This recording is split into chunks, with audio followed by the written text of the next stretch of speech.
I figured it out. Got it. Tell me I figured it out. You might have figured it out.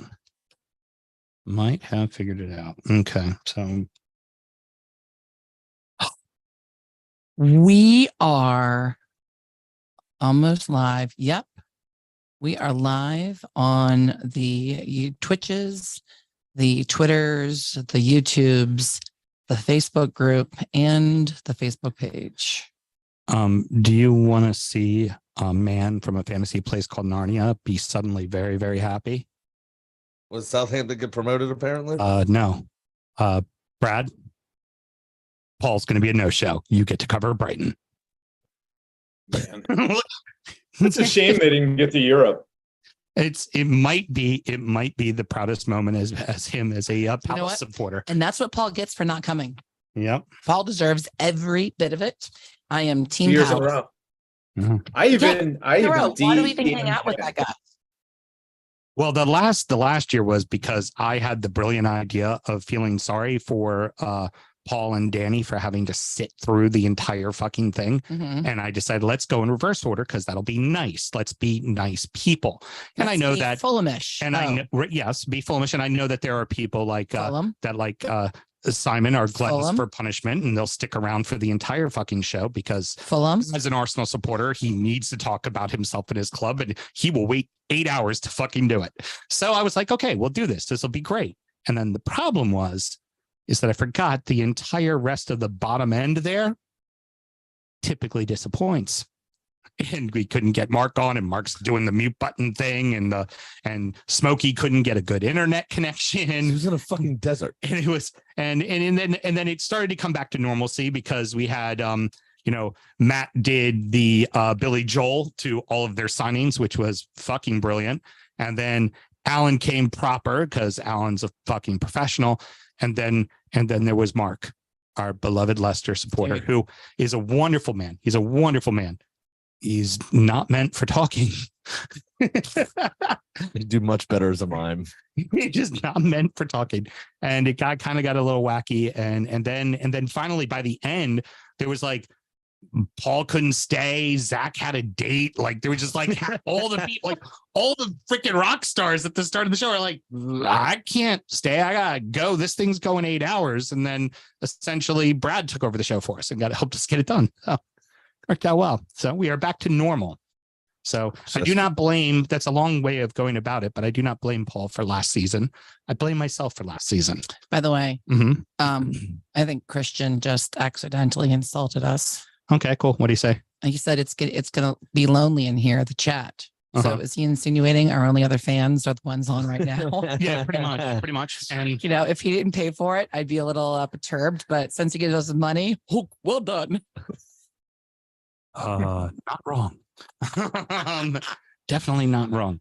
Everybody, real quick, if you do happen to have a cocktail and you want to talk about it when we get to you, by all means, Jay feel free to talk Blankenship about is it. watching. Okay, he's watching. Okay, cool. Jay, Jason didn't. Jason's pulling a ghost on me, so just to let you know that, Jay. It might need you to jump on. Jay's driving out of state right now, and is. And Lindsay's engaging. Spicy Pepper, our boy Spicy Pepper, Jay's son, remember, yes, first grader, hadn't spent a day in first grade yet, but he's a first grader. He's a first grader. He apparently got hurt. So oh no, hurt how? Is all right. Broke like a leg or something like that. I forget. Yeah. Shit. Yeah.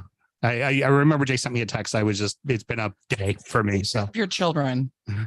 If only he could have done more Pilates on the stack of 4-pack holders. Well, that, or, if you gave him some beers to organize, perhaps he wouldn't have hurt himself. That's terrible. By the way, Christian, we have 5 people watching. So go fuck yourself. We have 6 people watching. 7. We have 7. All right, I'm gonna stop counting. Yeah, stop counting there, Mel. You're just gonna chase them away. So other than that, like I said, guys, if you have a drink and you want to mention it, please do. One of the 3 of us will lead you in. Mel's doing Villa, and Mel's also doing the Bees as well, but the rest will be myself and Sam. Where am I villain? If you look at the notes, you see who's going to lead you in. We're just going to make kind of a observation of last season, or in Danny's case, an observation of nothing that has happened so far at all. So much to the point that the coach just went, no, I'm out. no, thank you. See ya. I'm finished. Good luck without me. But we'll lead you in. And then at that time, answer that question. If you're drinking something, then talk about it. And then we'll talk about your comings, your goings. And then please remember, as always, promote the fuck out of everything you do. Like, promote it like there's nobody's ever heard it before. Just go to town. We want you to promote local clubs. We want you to support, promote any shows you're doing. We want you to promote any charity work that's going on. Promote. Please feel free to. I'm not going to find.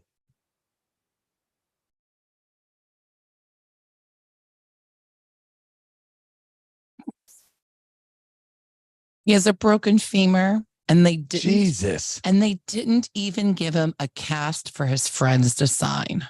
What? Then what's the point? To quote Abigail, what's the fucking point? Lame. Mel, real quick, I just want to test to make sure that I'm going with the right intro. Okay. Am I unmuted? No, okay, got it. Cool. You're not plugged into the. I know. I'm letting it get me more juice first. Okay. Because we're going to lose that board pretty quickly. All righty. Are you not plugged into the board? I'm about to be plugged into the board.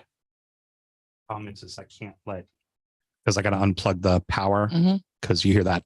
As soon as the thing's over, I'm going to hit mute on it. Okay, very good. All right, kids, are we ready to do a show, everybody? 7 people. Are they dwarfs? All right. Let's have fun, kids. Because apparently we don't cast that anymore. No, this is where you want me, right? With the mic? Yes. Okay, cool. So I had moved it around while I was outside. Nope. That looks good. Backdrop looks good. Are we ready to start? Ready to start when you are. All right. Graham's texting, so he's definitely ready to start. 100%.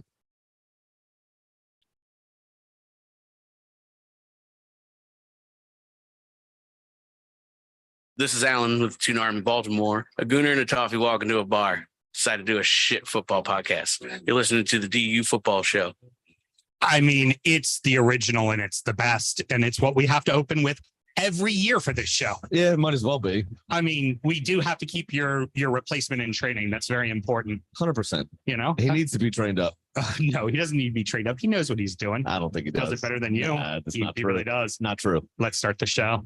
The fucking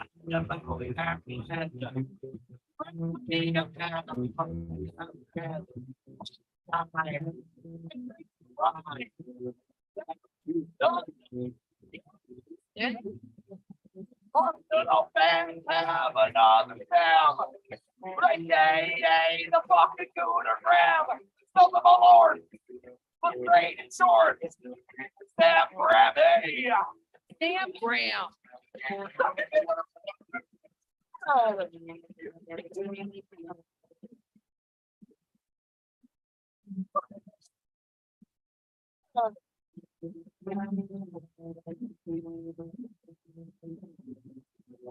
Hello and welcome to the DU Football Show, a completely biased preview of the 23-24 season of the English Premier League. It's told by a bunch of randos in a Zoom call and 2 common American schmucks.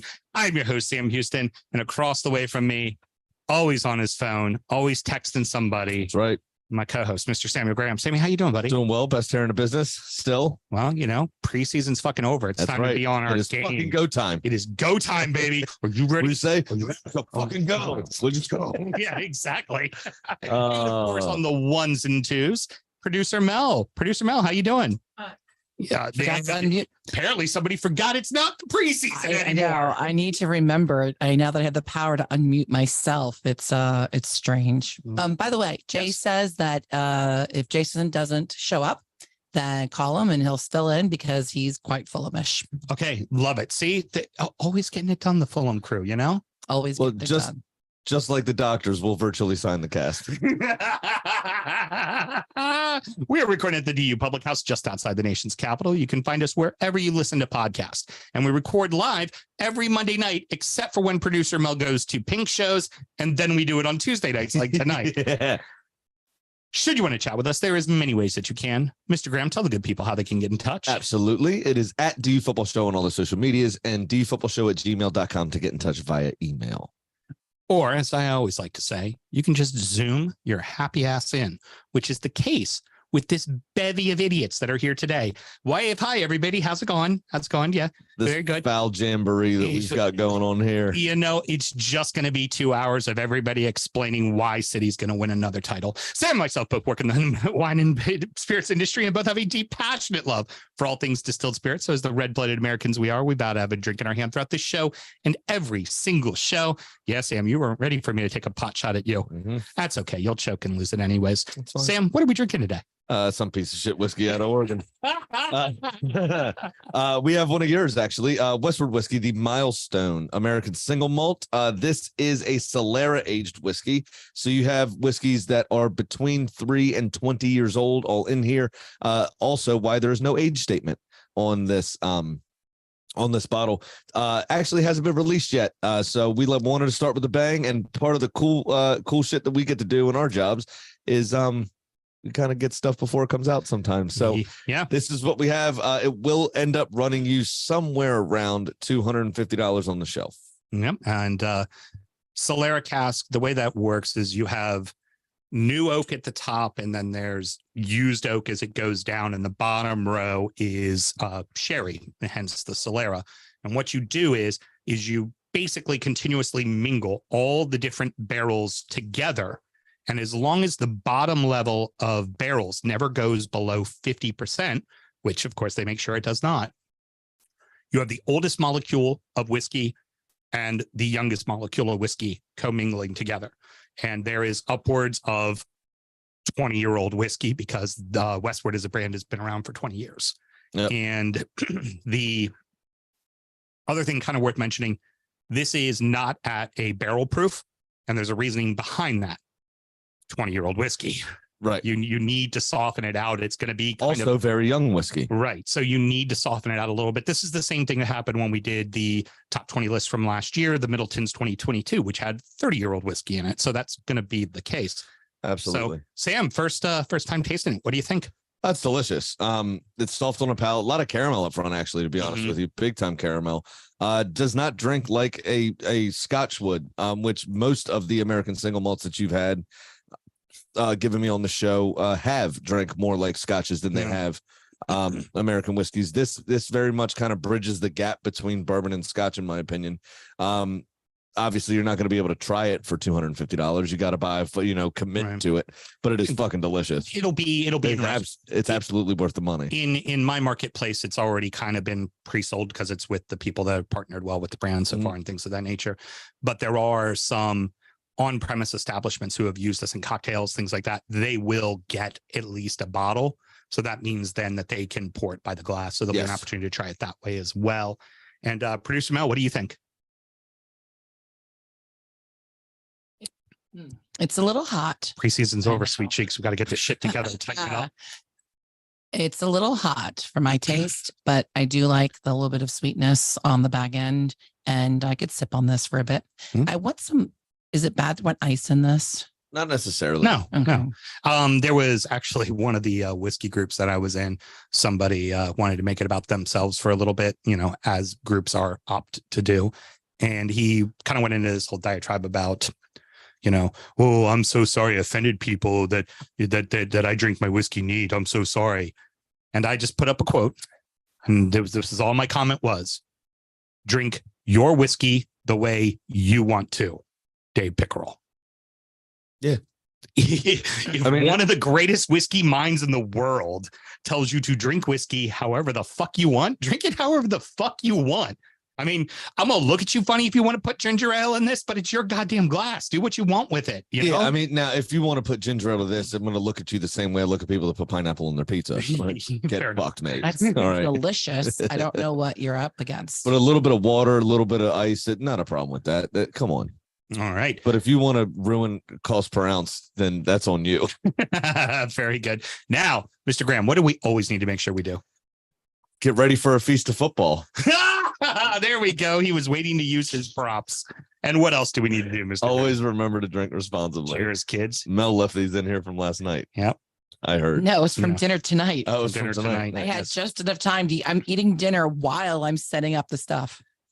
Multitasker. So, Mr. Graham, we start our 6th season of Yes. doing this show. I know. And next week, Awesome. little spoiler alert for everybody. Next week will be episode number 300 for us. So Yeah. go fucking figure. And that not only are there just people dumb enough to want to listen to us, there's actually people as well, like you and I, that still want to talk to each other each week. Yeah. And fair. she still fucking puts up with us. Yeah, 6 years and 300 episodes. Yep.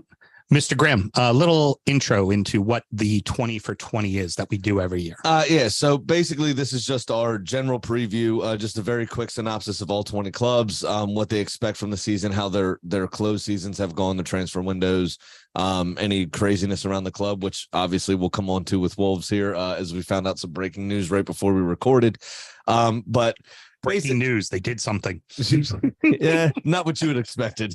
But just that kind of stuff.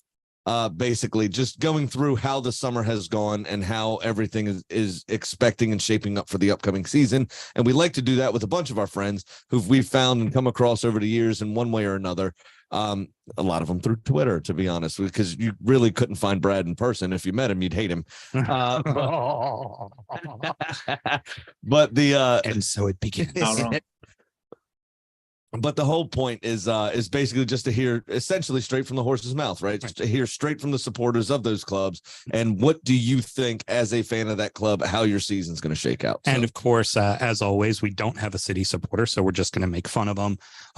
People always miss out, and normally we have little manifestos and fun things to say about them in general. So from the crew we have, we're going to enjoy ourselves and have a little bit of fun. Mr. Graham, I believe you get the ball rolling, don't you? I do get the ball rolling with my tried and true leader over the last decade, Mr. Simon Torres, my friend, the president and CEO of the Charm City Gooners. Welcome. How are you today, sir? Doing great. Good to be with y'all. Awesome. So let's are you drinking or no? I am. I'm not quite with the spirits. I decided that you guys might like a little hams action. There you go. From New Jersey. Love me the cheap beer. Yeah. Oh, and it's hitting the spot. It's hitting the spot. Yeah, what better way to talk about Arsenal than drinking a nice whole hams? Absolutely. So what have we done this year, my friend? Who've we lost? Who've we added? What's going on in the old transfer market? So if you only look at the summer, we've brought in Kai Havertz, Declan Rice, Jurriën Timber, and speaking of breaking news, David Raya. Apparently the deal is final today to bring him over from Brentford. Sorry, Jane. If you go back since the last time we talked about Arsenal, they had a pretty active January window too, bringing in Jakub Kiwior, Jorginho, and Trossard. In terms of exits, the biggest one is Granit Xhaka.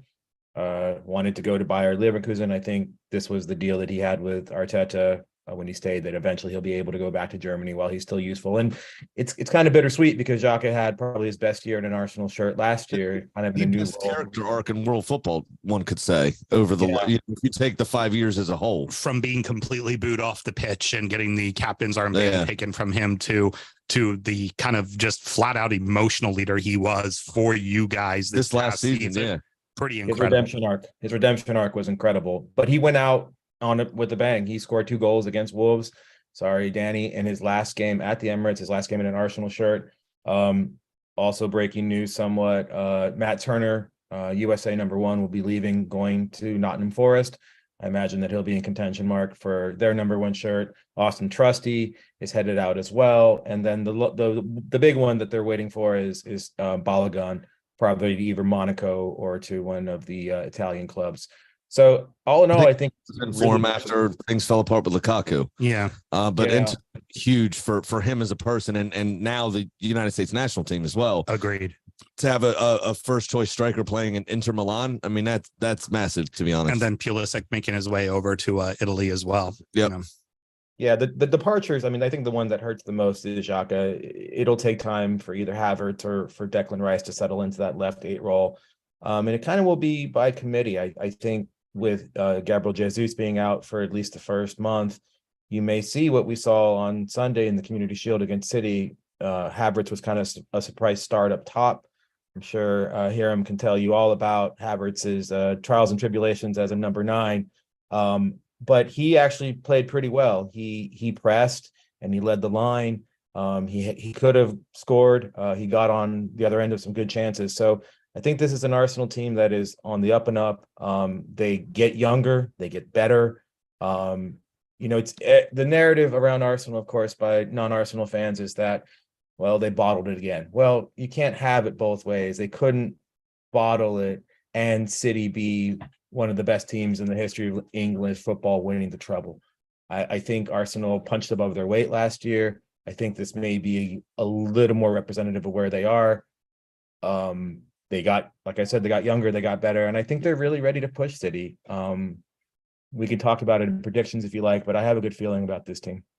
Well, you also couple the fact that you guys are playing Champions League again. Absolutely. And yeah, you've played Europe, and Europe's one thing, but it's not Champions League. Champions League is different. There's a lot of attention on. I know we did it Champions for League. 21 straight years. I mean, we remember. Yeah, and then you didn't for like what, 7? 5. I think. Okay, very All good. right, Lovely. Calm down. Lovely. Who's counting? Who's counting? Yeah, I mean, I think that's one of the reasons why Arteta has gone out and he's created genuine competitions at every single position now, including keeper. Is that it's not even just that. It's general competition, yes, but it's versatile competition. So like Ben White can push both center backs. Yeah, of course. And then you have Timber and Tomiyasu pushing Ben White in his right back role. Mhm. You have Havertz, who is now, can push Declan Rice in that number 8 position, but also push Jesus up front. There's versatile competition all over the pitch. It's excellent. We have 5 or 6 players almost for each of the front 4 spots, if you include every position that every single person can play.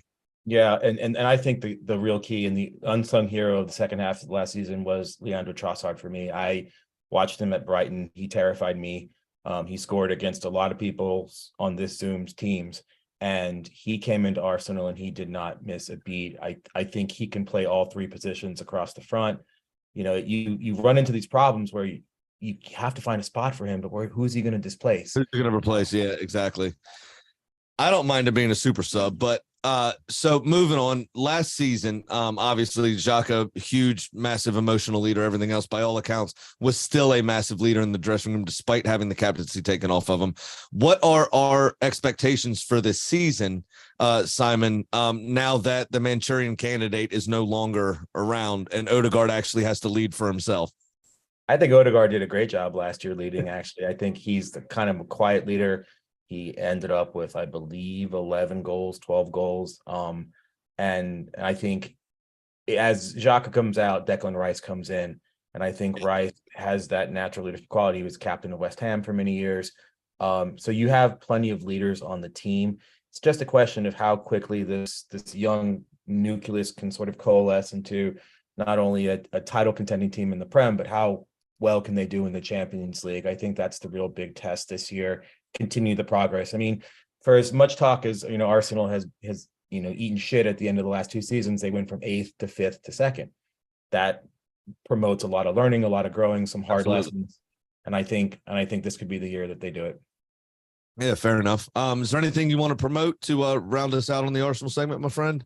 Absolutely. If you are Arsenal in anywhere in Maryland, come join us at the Abbey Federal Hill in Baltimore. Charm City Gooners watches every match.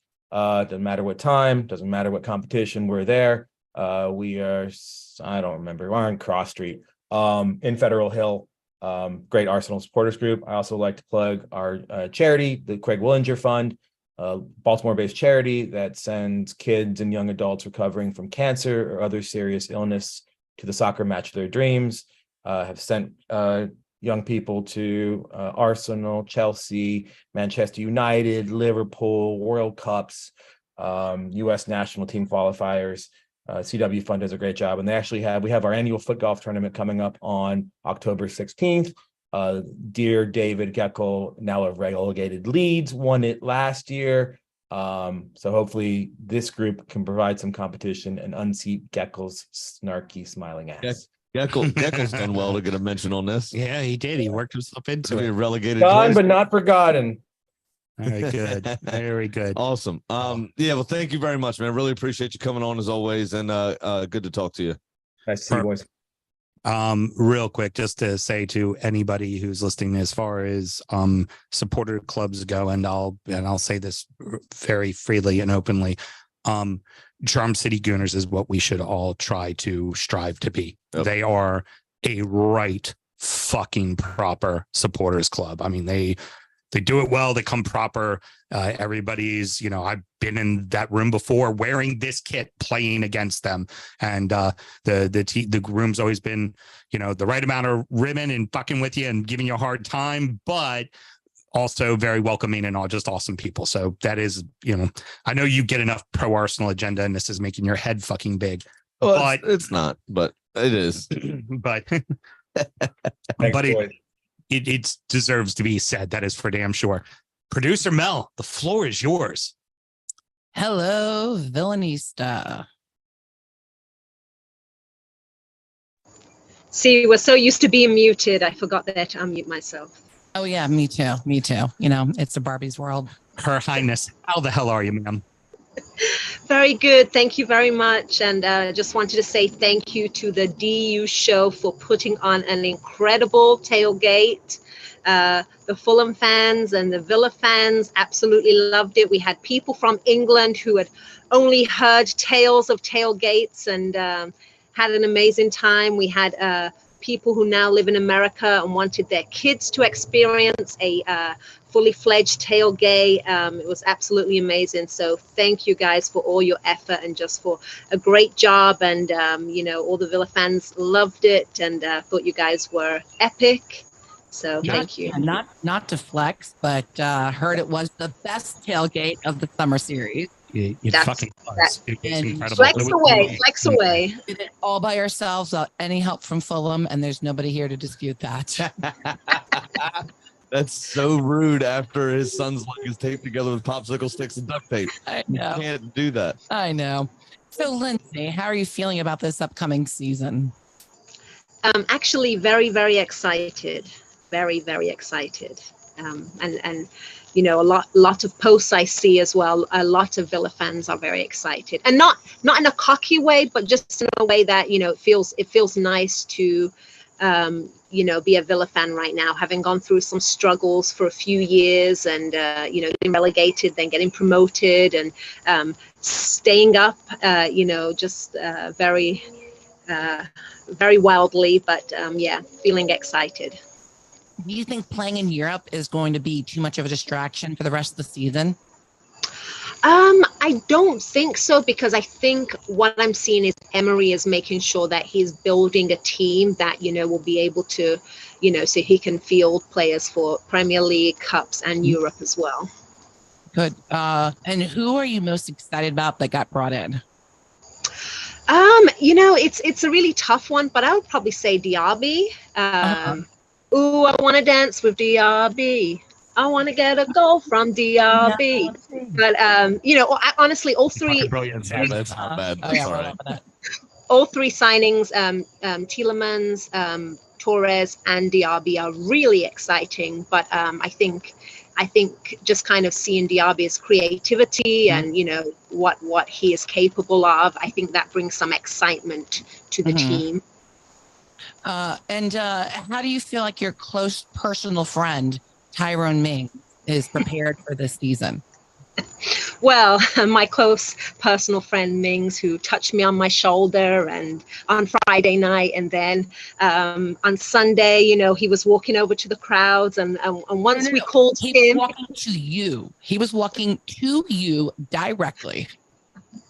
I think, like he said on Friday when, he kind of spoke, he mentioned that, hey, there's competition and he's ready for it. So Mings, he strikes me as someone who's quite humble. I think he handled, all the crap that Steven Gerrard threw at him, taking the armband away from him, benching him. I think he handled it very well. So I feel like he's got a very good head on his shoulders, and I think he loves the team. He loves the fans, as you can see what he did on Sunday when all the other players kind of just clapped us and walked off. He and McGinn were the only ones that came over, signed stuff, and apparently Mings had done that in Orlando as well. Just spent time signing and selfieing. So I think he's up for it. He's up for the challenge. All right. Anything you want to promote? Of course, the Maryland Lions Club. We meet in Annapolis at the Dark Horse, thanks to Mel. And we're excited this Saturday. We're going to meet, and hopefully a few more Villanistas and a few villain men. I don't know what we call them, but it would be and villain. And villain. Thank you. So, just really excited about that. So, for anyone who's watching and they're in the DMV area, you're always welcome to Annapolis.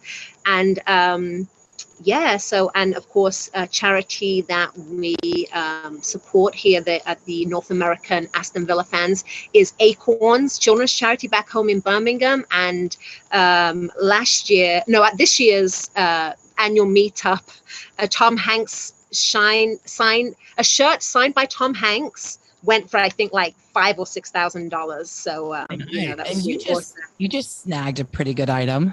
I did. So for those of you who are tennis fans, Dan Evans is a Brummie and a Villa fan. And for those of you who know Dan Evans, he can be a bit gruff at times. Last year, I waited for about 3 hours. He lost, so of course he didn't sign anything. But thankfully, I tracked him down and I'm like, "Please, can you sign my Villa shirt?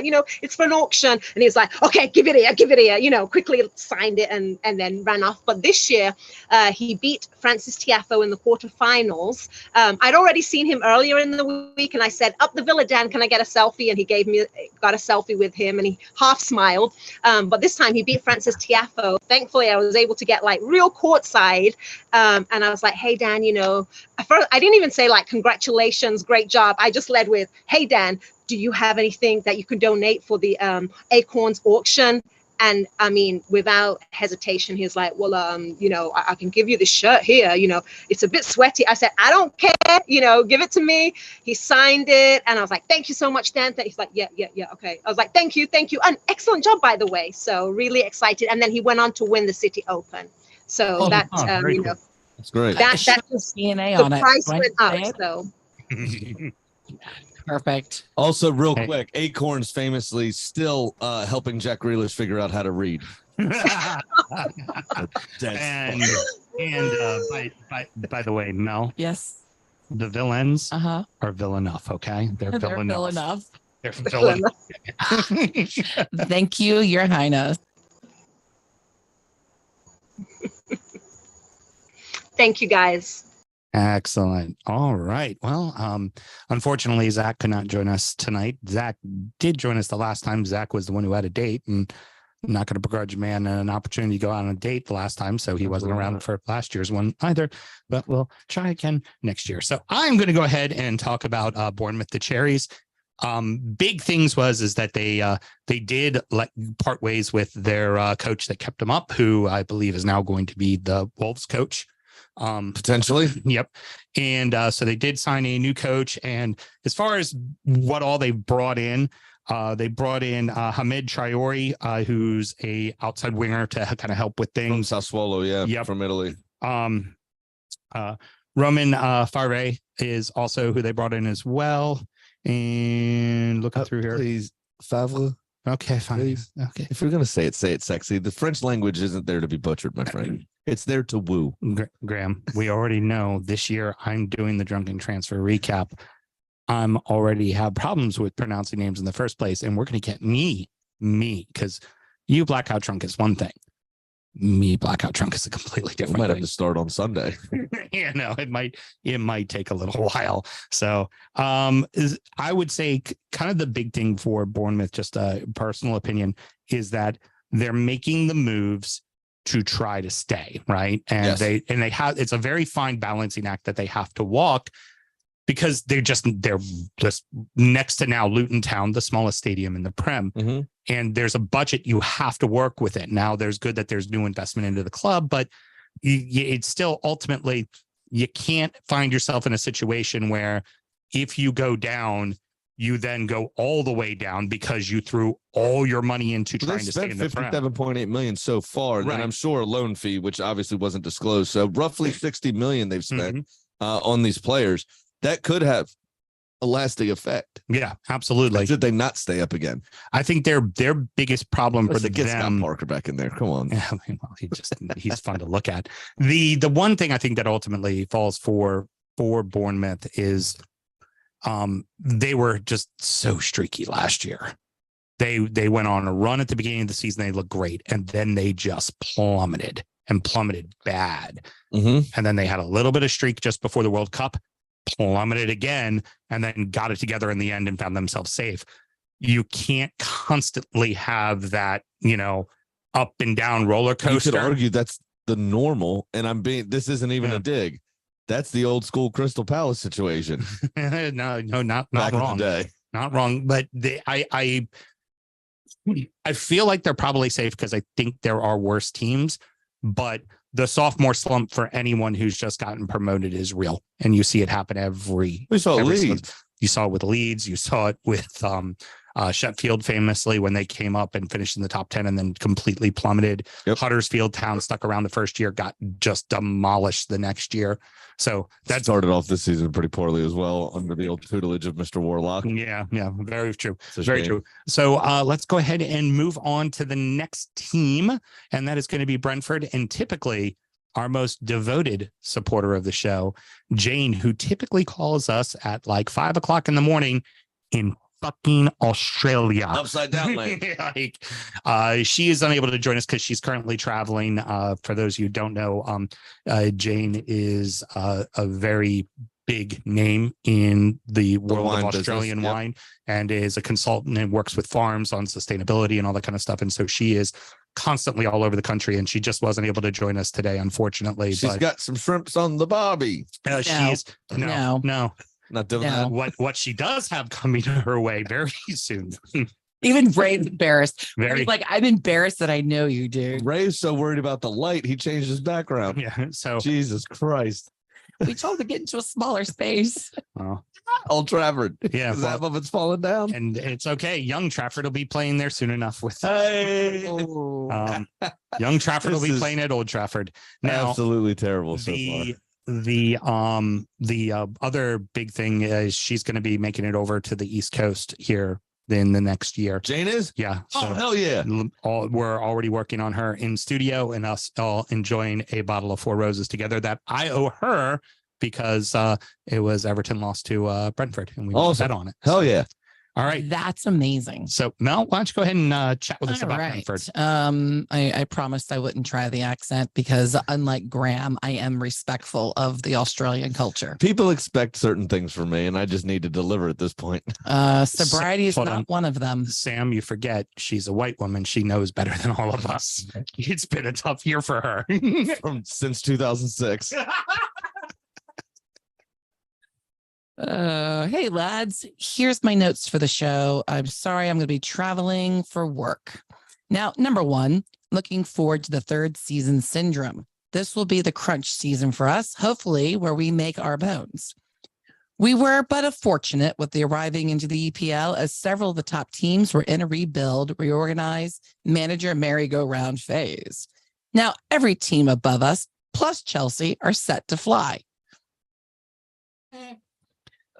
So we're going to need to dig deep.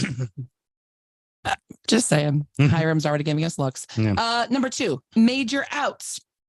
In front of goal, Ivan Toney for half a season. In goal, David Raya, possibly not in the too distant future. That happened today. Yep, got confirmed. Both are big losses. Big chance for Mbembo. And Buemo. That's the one. To not be the most rebounds of the goal, Timber. You know, it's a shame he doesn't wear number 5. Why? Mambo number 5? No good? That's worth a try. Your dad jokes are falling flat today. That was funny. Thank you. Okay, Appreciate yeah, it. a few people liked it. All Simon right, and Mark a little applauded. bit of Jane. Keep it going. If that's It was not bad as enough to clap. really should be. All right. The quote, most rebounds of the goal timber guy this season, plus excellent opportunity for Kean Lewis Poulter and Damsgaard. It would be nice if Damsgaard arrived, although for mine, he always looks like he needs a decent feed. Okay, a little thin. I'm hearing she wants to take him home and feed him dinner. Mhm. Also, the defender captain that helped us into the EPL, Pontus Janssen, goes home to Malamo. Yep, goes back to Switzerland, right? Is it Malmo? Malmo. Yeah, Malmo. That's the Swedish team that Swedish Zlatan started with. I thought that was down near Wilmington. Yeah, exactly. Narnia. It doesn't exist. Yeah, you're right. Number 3, major ins. Kevin Shade, the youngest attacker overdue to score, goes from an on loan to on list, along with Mr. Manny Clean Sheets from the Bundesliga League, Mark Flecken. Bundesliga League. You remember You sound like Miss Swan from the old Mad I'm TV. reading this cold. Yeah. I am reading this cold. I have not looked at these words before. But I'm just an now. excellent cold reader. Do you remember that did a Ghanaian dude great that was job. doing the rounds, He went looked like a viral man. Yeah. for the way that he mispronounced? Do you remember this? Mhm. That's the Bundesliga League. Bundesliga Okay. League. He looking like a man. Go ahead. Now, how long it takes for Flecken to adjust to the EPL will be critical. Now, Thomas Frank has resigned through 2027, which gives us re-signed That's re-signed. through 20. We're an excellent cold reader. Oh, here we go. Now we got the glasses Oh, it one. was the glasses. Oh. The glasses is what did it wrong. Oh, the whole email says we'll be fine. Don't worry. It's, you know what? It's the 8-point font. I was set up for failure, y'all. Sabotage.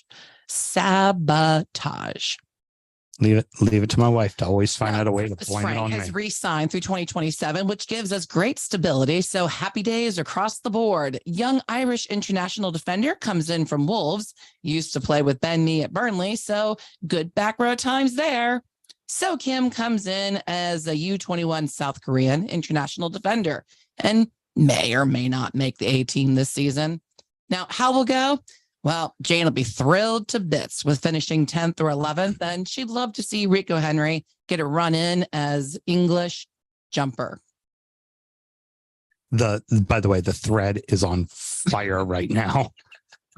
Just making remarks about Mal. They know I'm going to see that as soon as we're done with this, They right? also said, "Don't let me read it because I will Oh, it's fucking even massacre." fucking worse than Terrible. that. Yeah. English jumper. I think we're in for a red hot season either way, and I wouldn't miss a game for quids. Now, number 5, check the Bees supporter group here in New York City. It's really gaining some momentum on Twitter. Brentford FCNYC fan club. Once again, that's Brentford FCNYC fan club. And the They meet for matches at the Red Lion Pub downtown at 151 Bleecker Street. actually, Cheers from Jane. I'll find I'll out. give myself snaps. Very good.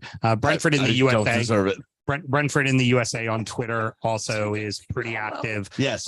They're at, I want to say it's Hawk and Thorn in Alexandria in Virginia that their bar is at. That one dude we met goes there. Yeah, and well, no, they've had a pretty decent following get out there, and as mentioned, for the EPL summer series, they had a good 80 people at their tailgate. So good on them, dude, building up the crew. That's what you get for setting up a rival tailgate. Yeah, precisely.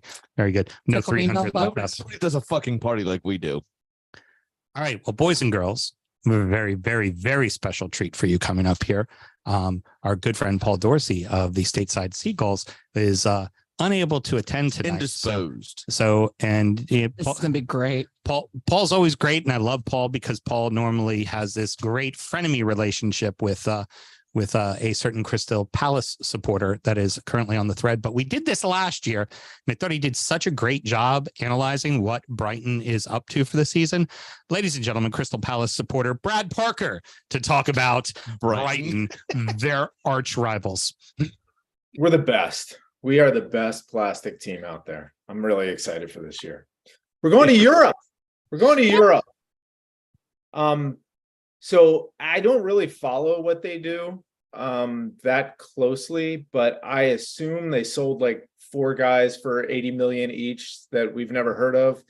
and they have that guy that apparently has hundreds of millions of dollars in debt for Brighton. He probably bought a bunch of people. So they're going to win the Europa League. I don't know. That's all I got. Great chance, especially when one of their major signings was Bart Verbruggen. I mean, that's such a Brighton name. That's perfect. That's perfect. I love it. Are you going to try this for a third year? Like, are you even going to invite him back next year? Like, I know he's a nice guy, but he's never going to show. This is the fourth time you've done it, so that's only 50%. Okay, well, he normally shows, and he also sat in early on when the show had nobody listening to it. That's true. That's For true. Graham, while Graham was off busy having like children and shit. Yeah, that's happening again shortly. Exactly. Yeah. So, the Amex, that's kind of perfect for Europa League, right? Yeah, frequent flyer miles. Yeah, it's perfect. Though, if there's anything less than finishing third and winning Europa League, it's a failure. Okay. So I am on Sky Sports website to talk about some of the incoming. So like I said, they have Bart Verbruggen, which is a name. Sounds like a Simpsons character. Yeah. Absolutely. Mohamed Dahoud from Borussia Dortmund, undisclosed fee. They signed Igor Julio from Fiorentina for an undisclosed fee. Yeah, everything's undisclosed with them, from Fiorentina for a £14.5 million fee. Mm-hmm. So they signed him twice, apparently. And then João Pedro's coming in from Watford. That for me is a very interesting Brighton. Yeah, that's to be good. That That's actually is decent. Yeah. I guess. But De Zerbi, we'll see what De Zerbi does. They very well, under his tutelage, I think, could have what would normally be referred to as a sophomore syndrome, and having a Vieira season, as it were. Having that disappointment against Manchester United in the cup, it's going to be difficult, I think, as we saw in the league, to pick themselves up again. And potentially couple that with when you get into Europe and you're a team that's not typically playing in Europe, and they can still lose some players. Teams are still going to lose some more, and they're not that deep. They're not deep enough to be playing on Tuesday, Wednesday, and then Saturday, Sunday. Right. It'll be interesting to see what they do this year.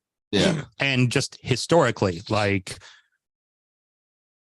Everton had gotten into Europe, had a shit year in the league. Burnley had gotten into Europe, had a shit year in the league. West Ham twice. West Ham, Wolves, Southampton. You see it happen over and over and over again, because ultimately you get a nice windfall of money, but it's not enough to buy a whole second team like the Big Six have for the Champions League matches. And it's just, they were, yes, that was, but you also had the year after that where you all were shit too, Danny. So I saw that comment.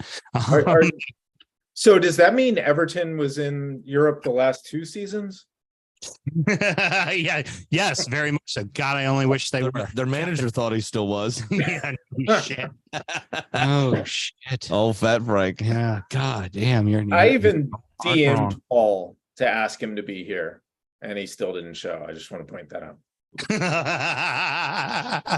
Brilliant. There's a no-show here, and there's going to be a no-show in Europe.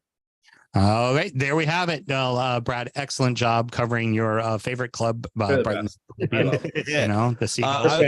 I will plug it. I will plug it for Paul. It's at Stateside Seagulls on Instagram and Twitter. Very. And he does a great job, and they had a great summer with them over here this year. Congratulations on an awesome season last year, and a cool summer having them being part of the PL Tour in the US, and enjoy it while it lasts. Very good. All right, Mr. Graham, you bring on our next person. Yes. So we have the one man in this group that is doing the Lord's work, Mr. Brett, going to turn over Burnley from heathen to Christian. How you doing, my friend? I'm doing quite well. I don't even know what to do with that. Hey, by the way, Mission to Burnley is literally, I think there's a tinge of religious thing coming out in Sky Sports in like 2 days. So we're plugging it real good. Yeah. I'm doing great. Hey, you know what? Fucking professional over here, okay? It's your turn, Mr. Graham. Talk away. All right. So, sorry. Are you? I was laughing at my own joke. Are you drinking tonight? You typically do. Well, I am at a church softball league thing right now. So, not that I wouldn't have a drink, but I'm about to go play softball, so I don't want to be stumbling through. I saved that for the bar league softball. So, anyway, this is it's water. Not a problem. So what have you all done this summer? Who have you signed or lost this summer? Who haven't we signed? Gosh, let's go through it. Incomings are James Trafford from Manchester City. At the time was a club record fee. Nathan Redmond from Besiktas. Jacob Brun-Larsen from Hoffenheim. Jordan Bayer from Borussia Mönchengladbach. Luka Kolyosho. Now this, we had a little conversation about this, about, weird, interesting partners. Luka Kolyosho, eligible for the American national team, the Italian national team, the Nigerian national team, and the Canadian national team. He's currently with the Italian youth national team. Pretty wild. He's a winger from Espanyol. We got Zeki Amdouni, Europa League Golden Boot winner from FC Basel. Obafemi became permanent from Swansea. Darrow Shea from West Bromwich Albion.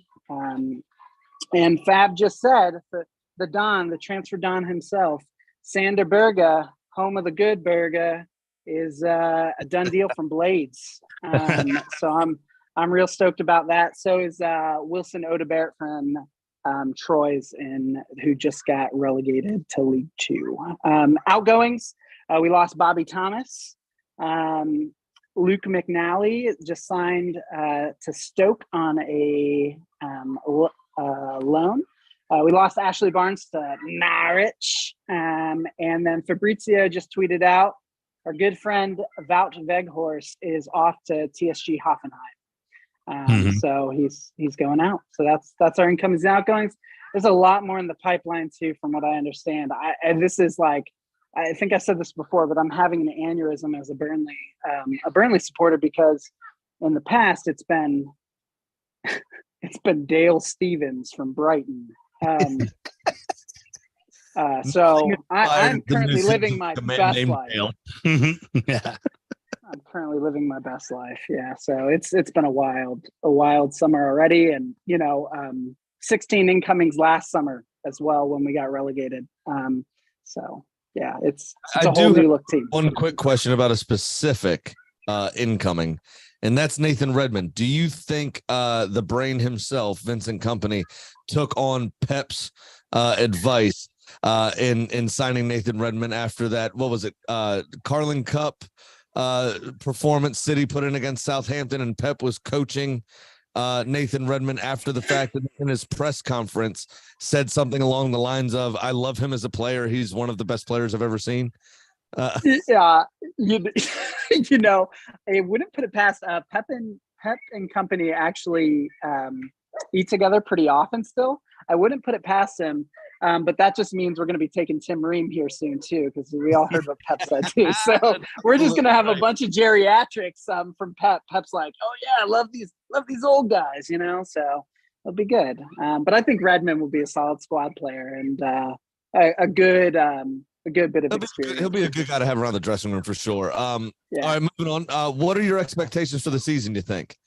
Mid-table, like the recent kind of trend of newly promoted clubs coming up and finishing in 10th, or are we hanging on for dear life here in 17th? What do you think? We pumped Bournemouth at their place in the Carabao Cup, or is the FA Cup last season 4-2, and we played their full strength side. So I'm pretty comfortable in the fact that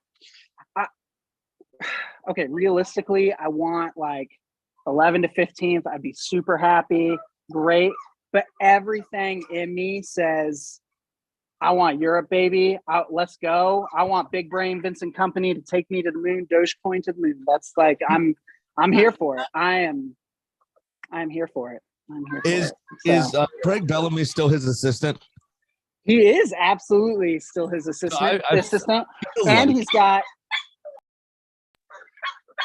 in this dynamic, Craig Bellamy's pinky, and and Vincent Company is the brain. Oh, definitely. So they go set up the team meeting and what are we going to do today, brain? What we try to do What we try to do every week, Craig. No, he's got the golf clubs out of the training pitch. So I've heard Everybody's it's really just got the young kids doing their into, jobs. yeah, everyone's doing what they need to be doing right now. So Fucking brilliant. Is there anything you want to plug or promote, my friend?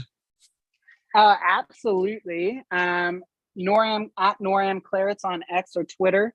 That's the North American Burnley Supporters Group. Canada, the United States, Mexico. Really stoked about that. Lots of good things. Wisconsin Clarets is getting off the ground. There are, turns out, quite a few of us, and I'm blown away by it. We're going to start meeting in the Twin Ports, Duluth, Minnesota, and Superior, Wisconsin, at Dublin's Brew Pub. So I'm real stoked about that. BFC in the Community is a great charity local to Burnley, and our new investor, JJ Watt, is selling Burnley hats. So the 100% proceeds go to the food bank in Burnley. And if you know anything about Burnley or the mill towns up in the Northwest, it's a pretty impoverished area overall. And so the club and the charity the club runs is the lifeblood of the community. So seriously, look at it. Even if you're not a Burnley fan, buy a Burnley fan a hat. Really amazing things. Plug some podcasts, Turfcast podcast, Turf Morehouse, Talk BFC.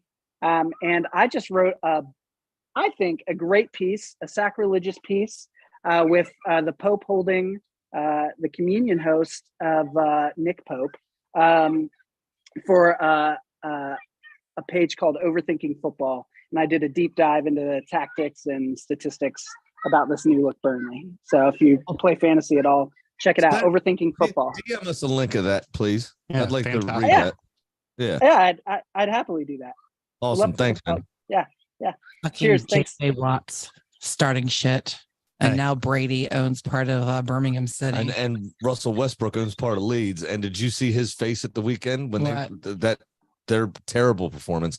Essentially, the first 14 minutes, he had that face where that reporter asked him some weird shit, and he had that same face. Like, what the fuck am I watching right now? That's how bad it was for Leeds. No, I blame JJ Watts. You know what JJ Watt once famously said? Hmm. It's time to play some tag. Let's move on, boys and girls. That is a joke just for Mel. Thanks, I love it. the Great American Tag or whatever. I saw that show 3 times. Yep. We move JJ on. and his brothers hosted it. We move on to a small mid-table club in London. That, but honestly, you know what's great is that we have a wonderful guest, one half of the Naptown Blues fan cast, the smoothest pipes in the business. Fucking Homer. Mr. Hiram Wainwright. How you doing, Hiram? Fuck yourself.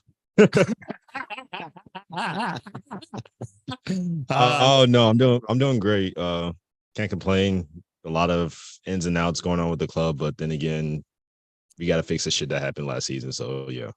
You already took the words out of my mouth. I mean, to say last season was a monumental disappointment for a club as at the level that Chelsea is an understatement. And there was a lot that went on, and good thing for Chelsea, the Saudis are just willing to open up their checkbook and fix all their financial fair play problems this season. Isn't it just great? Well, yeah, but guess what? So I don't even know if you've seen this yet, Hiram. I saw an article today.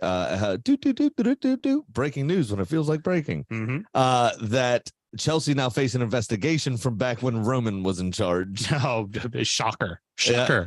Let us all show you our surprised face. In the history of Chelsea Football Club, this will be known as the herpy years.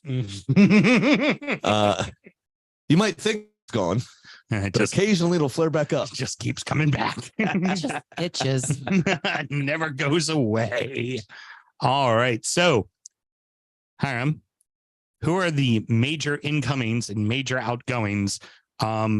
I'm going to give you 5 minutes because I know it's going to take a little while. So go ahead and talk about everybody that's coming and going. All 43 people you have coming in and out. Or we like to say pulling a forest. Anything but that.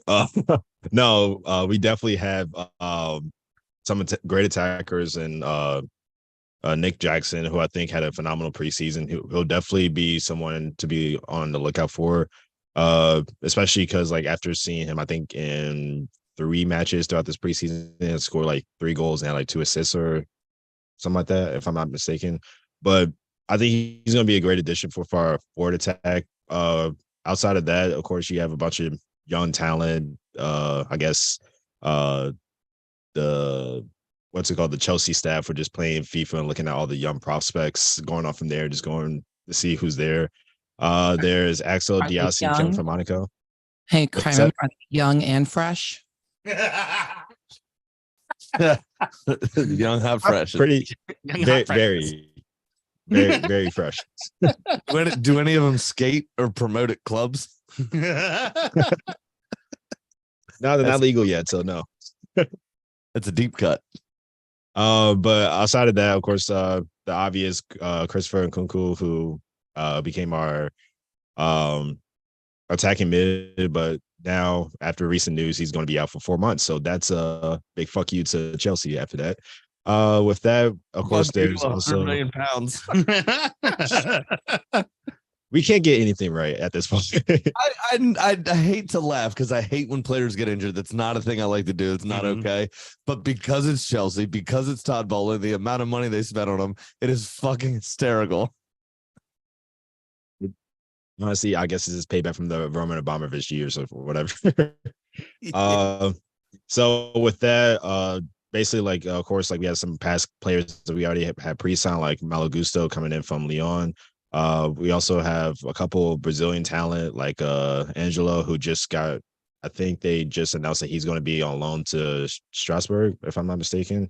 And then Andre Santos playing in our defensive midfield as well, which I think might be someone to look out for, along with Casadai after his phenomenal U21 Euros performance that he had. I think he won the golden ball from that tournament, if I'm not just from recollection. I think Right. Yeah, I think that's right.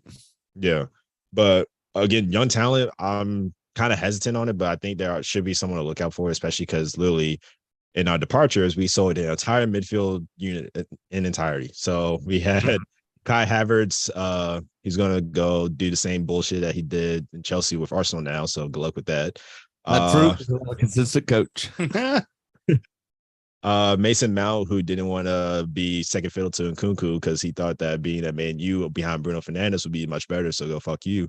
Mateo Kovacic is gone to City. Can't be mad at that. He definitely did some great work for us. So deserving move, but definitely be a good move for City. Pulisic to Milan, Ruben Loftus-Cheek to Milan as well. Then we also finally sold Ampadu after like 500 years on loan. He's gone off to Leeds in the Championship now. And then, of course, the Saudi sweep with Koulibaly, Mendy, and the best smile in all of football, N'Golo Kante. Yep. Didn't Ziak also go to the Saudi League as well, I believe? Oh, he failed his physical like 5 times.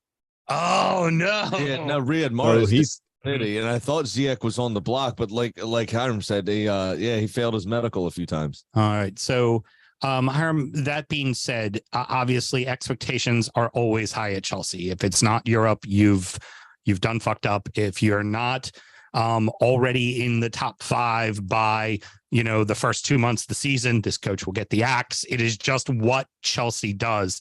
What do you feel is the outlook for Chelsea this season? What's a realistic expectation, and how quickly will this completely brand new team of young players gel? It's definitely still going to take some time, especially with our first test in the first match alone being Liverpool. So that'll definitely be some true talent, true disposal to see.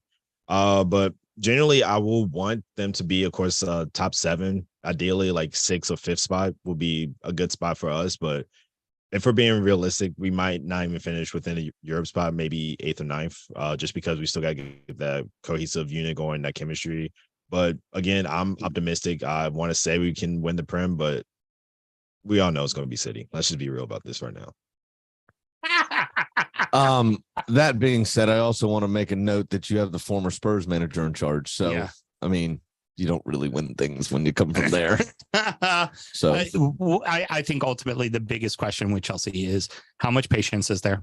Because there needs to be patience. Like last year at some point, somebody's going to have to give some patience. Last year was a fucking disaster. Yeah. It's like go off and you get the guy you quote want in Graham Potter, and then you really you throw a bunch of pieces at him, but you don't give him pieces that he needs or wants to work with. And then you're surprised why he fails. And it's just like, you can't do that again. Like you're gonna have to take your time with this. Because if you do that, you're going to end up being what Arsenal was for a little while, where constantly just kind of on the outside looking in. Or I don't think they should have fired Tuchel. No, personally. But I know where Tuchel lost his job was that fucking handshake. Because what we do know about billionaire white men with hair like that is that if you don't shake hands properly, you're fucked. Very good. And Hiram, I've been sitting on that joke for 7 months. Hiram. All right, Hiram. That was a great one. Anything you would like to promote, my good sir? Absolutely. Of course, if you guys haven't listened to it already, even though the show is over, go to check out the Nattown podcast or Fancast. I'm sorry, I can't even say that fucking show right. Nattown Fancast. Go ahead, check us out. Myself and Big Sam Houston. We are definitely covering the NPSL's Annapolis Blues, who are recently the Mid-Atlantic champions. So definitely go check us out. And then also, aside from that, if you guys are in the Annapolis area, come by this Friday from 10 to 2 p.m. We are also having a mobile blood drive where you guys can meet our Golden Glove winner for the entire NPSL, Griffin Hemmendinger. So come check us out there. Big Griff. I wasn't going to go, but now I am. Yeah, got to go see Big Griff, man. I recently got tattooed. I can't go. Oh, they won't take my blood. Yeah. That's a shame. Yeah. You can't give blood because you had the heart thing. Yes, I did. I know. But I'll still go and That's shake all right. hands and kiss babies and let Hiram and I be man of the people. Griff is there. No one wants to see you. I will gladly Griff wants to donate. see me. It's neat. Houston heard that it was goalie day at the blood drive. Yeah. Yeah. He wants his free cookie. I'll wear my pick jersey and I'll bring my gloves and we'll be besties. I'll wear my gloves. Full kit That's all gonna work white guy. Yeah. What would Griff do if you got out of the car in full kit? I with would gloves? fucking shit a brick. I'll show up for that. No, it's you forget I root for a proper club in the town of Liverpool. There's no full kidding on this end. That is absolutely a Liverpool bit, not a Everton bit for damn sure. We got Ryan laughing. That makes me happy.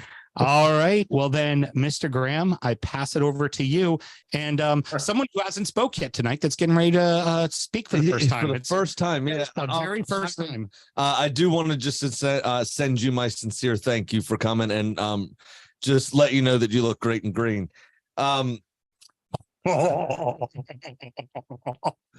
You know, now, Brad, we briefly spoke earlier, I think, actually, Mr. Sam over there is mistaken, as you got your point across about Brighton. Now we want to talk about the other half of that street that you all share, Crystal Palace. Oh, what's funny? This is how we talk now, right? So what's been going on this summer, my friend? How's it been since the old Owl's back in charge? Well, and also Brad's drinking, so he should probably tell us what he's drinking. He is drinking. I am drinking. I'm drinking a beer from Narnia. It's the Flip Hop IPA from Good Hops Brewing in Carolina Beach. It's a little south of Narnia, but it's good. Good.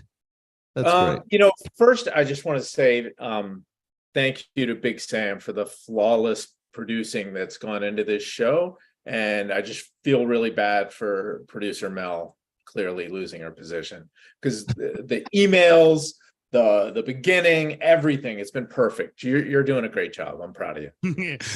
Thanks, Brad. Hi, Mel. Go read his emails. You're good. How was Pink?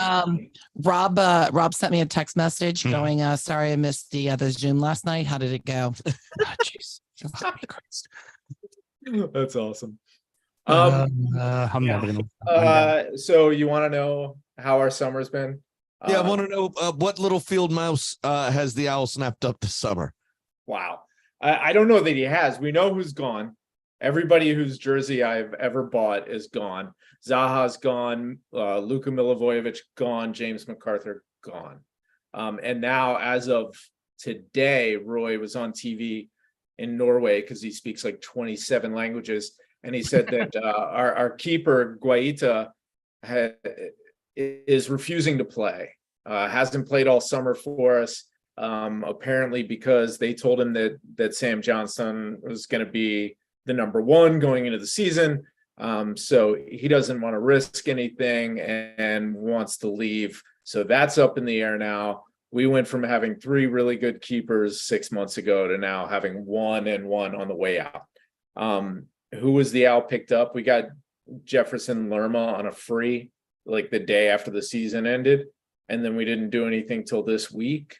We got producer Mel's mom's favorite player, Franca from Brazil. He's 19 years old. He looks like, a potential superstar. He fits into the mold of what we're doing, buying young, buy low, sell high. So the problem is we don't have Zaha. Elise's hurt and will be out for another couple months at least. So who's playing up front with him? What's that? I said that's tough. That's one's tough. a hard, yeah. I mean, he was our best player last year. Him and Czech Decore were our 2 best players without a doubt. And he was the youngest player ever to have 11 goal contributions, the most assists ever by a player his age. This was his year to go to the next level, and then we sell him for a Brighton kind of sum. So losing those first couple months will be tough. It'll be Eze by himself. The midfield is going to be great. I have no problems with that. The back line is great because as of today, we still have everybody from last year. We still have Gahey. We still have Decore. We still have Anderson. So it all looks great until you get the ball up front, if we ever do. And then I don't know. I don't know. Come on. We've got Ayew. We've got Jordan Ayew. And honestly, he might be playing at striker when we have everybody. He did it with Roy before and was player of the season. So that's pretty scary.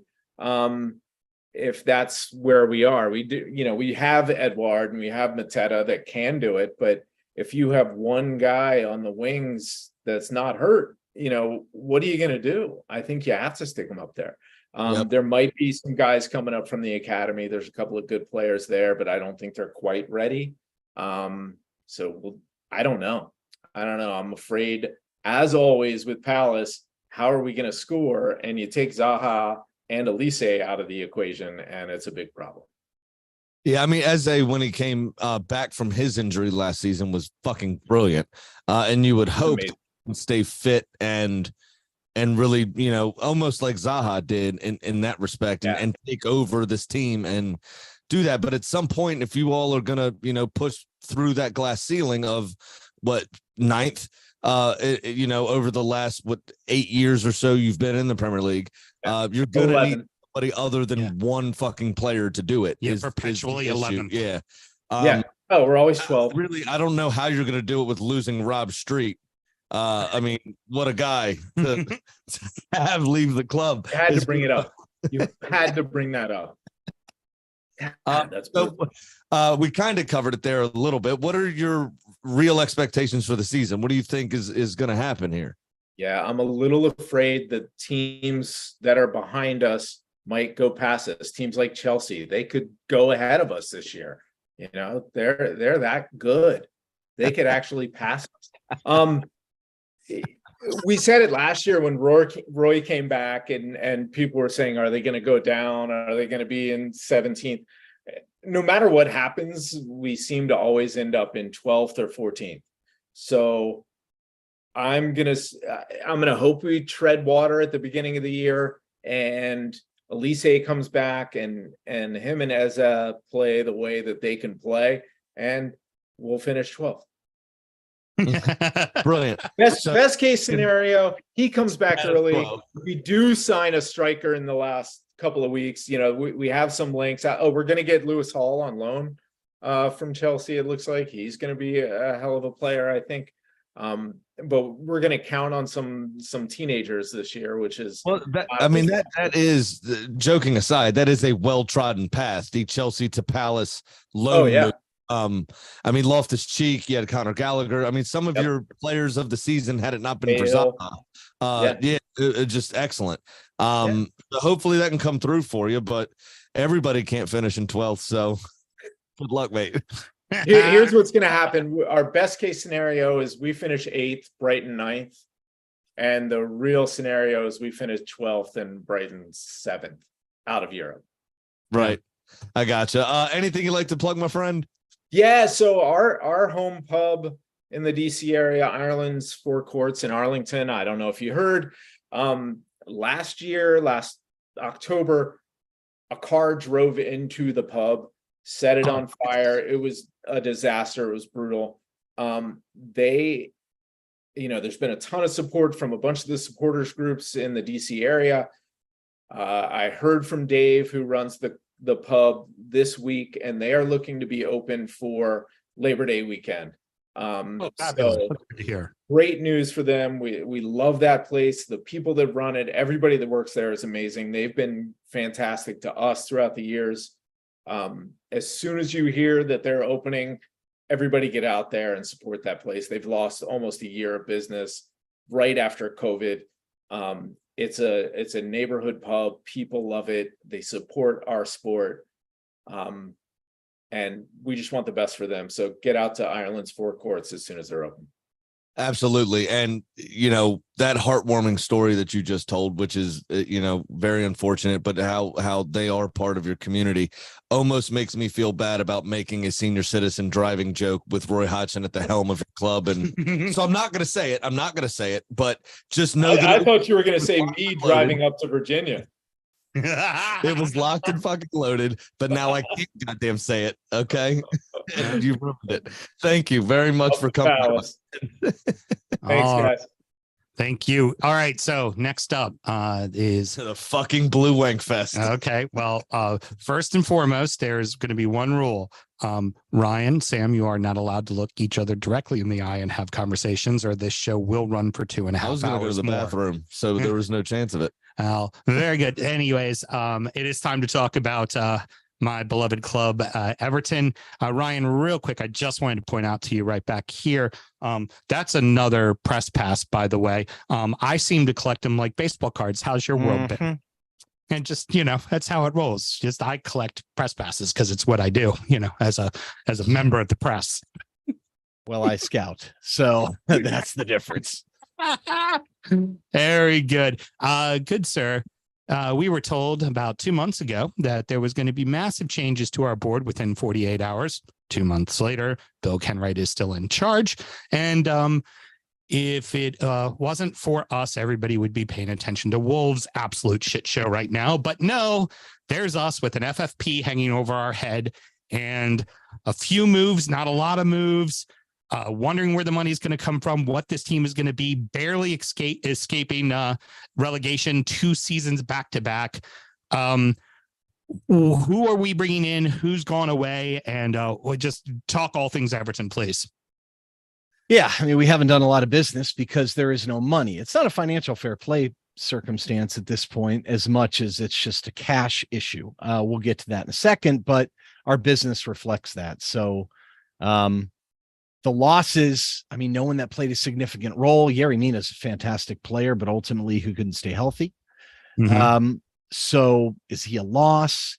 They sold 3 younger players, decent sum for Ella Sims, Niels Nkunku. Samuel Smith was kind of a bummer losing him. He's a talented young player, but cash flow issues drove a little bit of that. And I imagine we're going to see Damari Gray out. Rumor is that he's agreed to terms with Fulham. Just waiting for a replacement and, probably move several other guys up. Sweet Saudi money. Yeah. I mean, unfortunately, haven't really been a benefit of that, but you never know. There's still a couple guys left to go. And in terms of getting guys in, I mean, we've gained a couple guys back from loan that look like they're going to play a role. I mean, Jared Brantwaite did pretty well at Ajax last year. He's very young. He's big and athletic and good at playing the ball.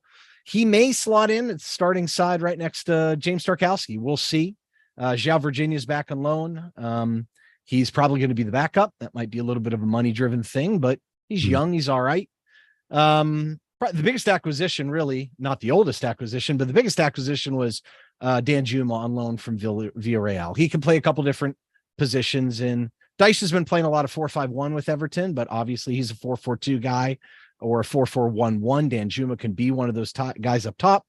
And Sean Dyche is known for having older English teams, so I think he just felt compelled to sign Ashley Young on a free to make sure that he had the oldest English player in the entire league that plays out in the field.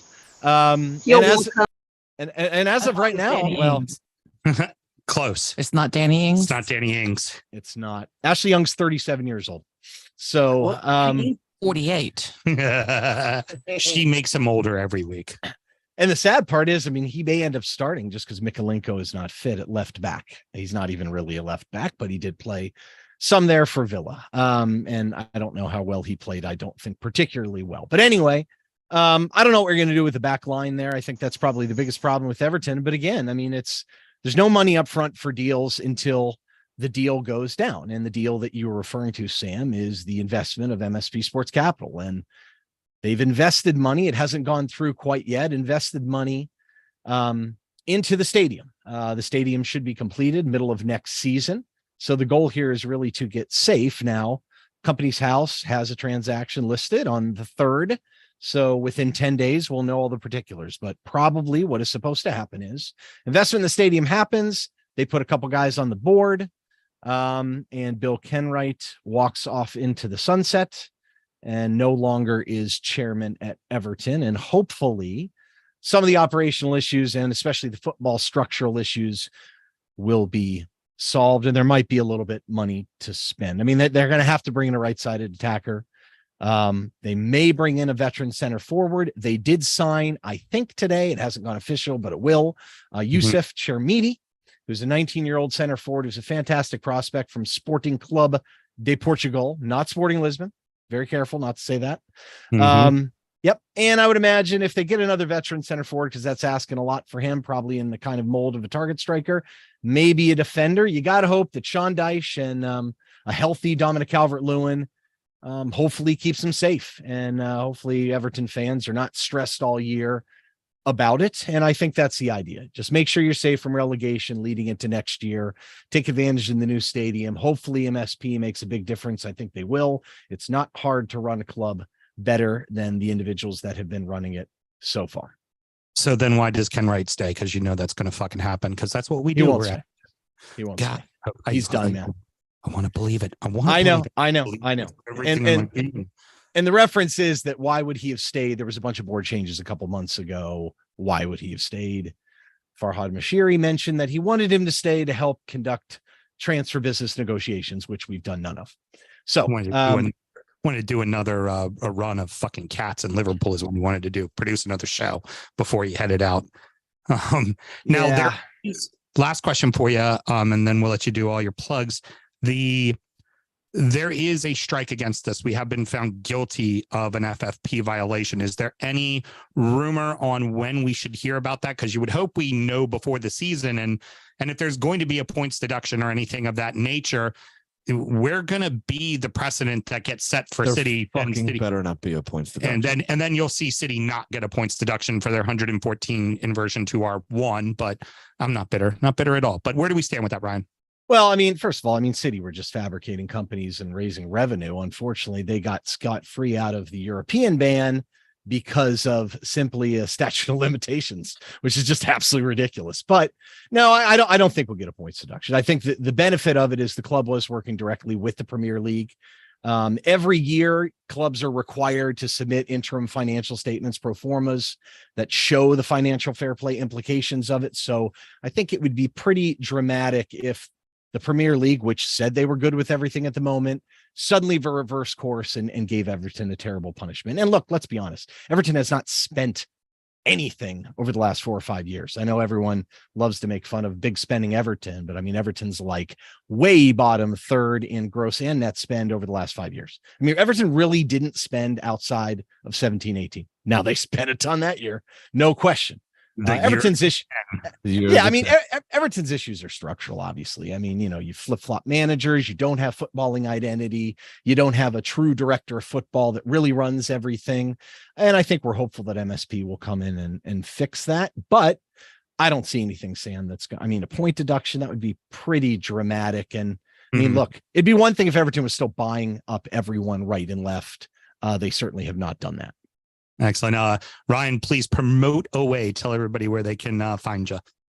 Sure. I'm one member of the American Toffee podcast. You can find us on all sorts of different podcast platform of choice. It's up to you.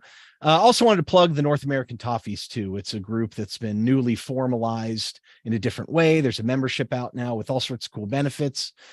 We had Tony Sampson, their leader, on last week. It was a great episode. It's really interesting. And obviously the DC Toffees are still meeting at Across the Pond restaurant in DC. They'll be there for the Fulham match. Every now and then I do try and find myself down there. But that's it, man. I'm just hoping for a less stressful season than the last two. Unfortunately, we're going to have a stressful season. Yeah. I know.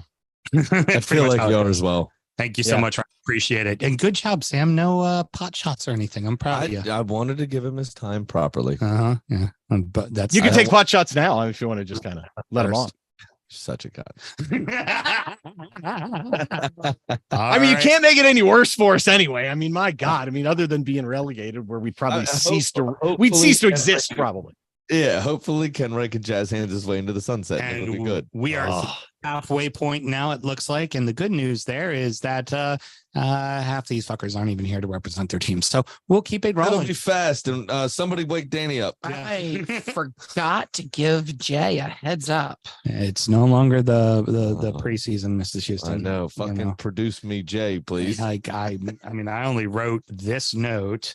Is right I've here. been texting him. It says Jay cover for Jason. I knew that at the very beginning of the show. Texting with him, and then I was so enthralled with what Ryan was saying.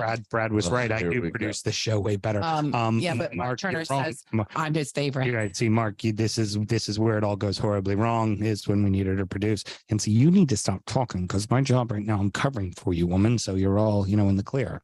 We ready to rock and roll there, sweetheart?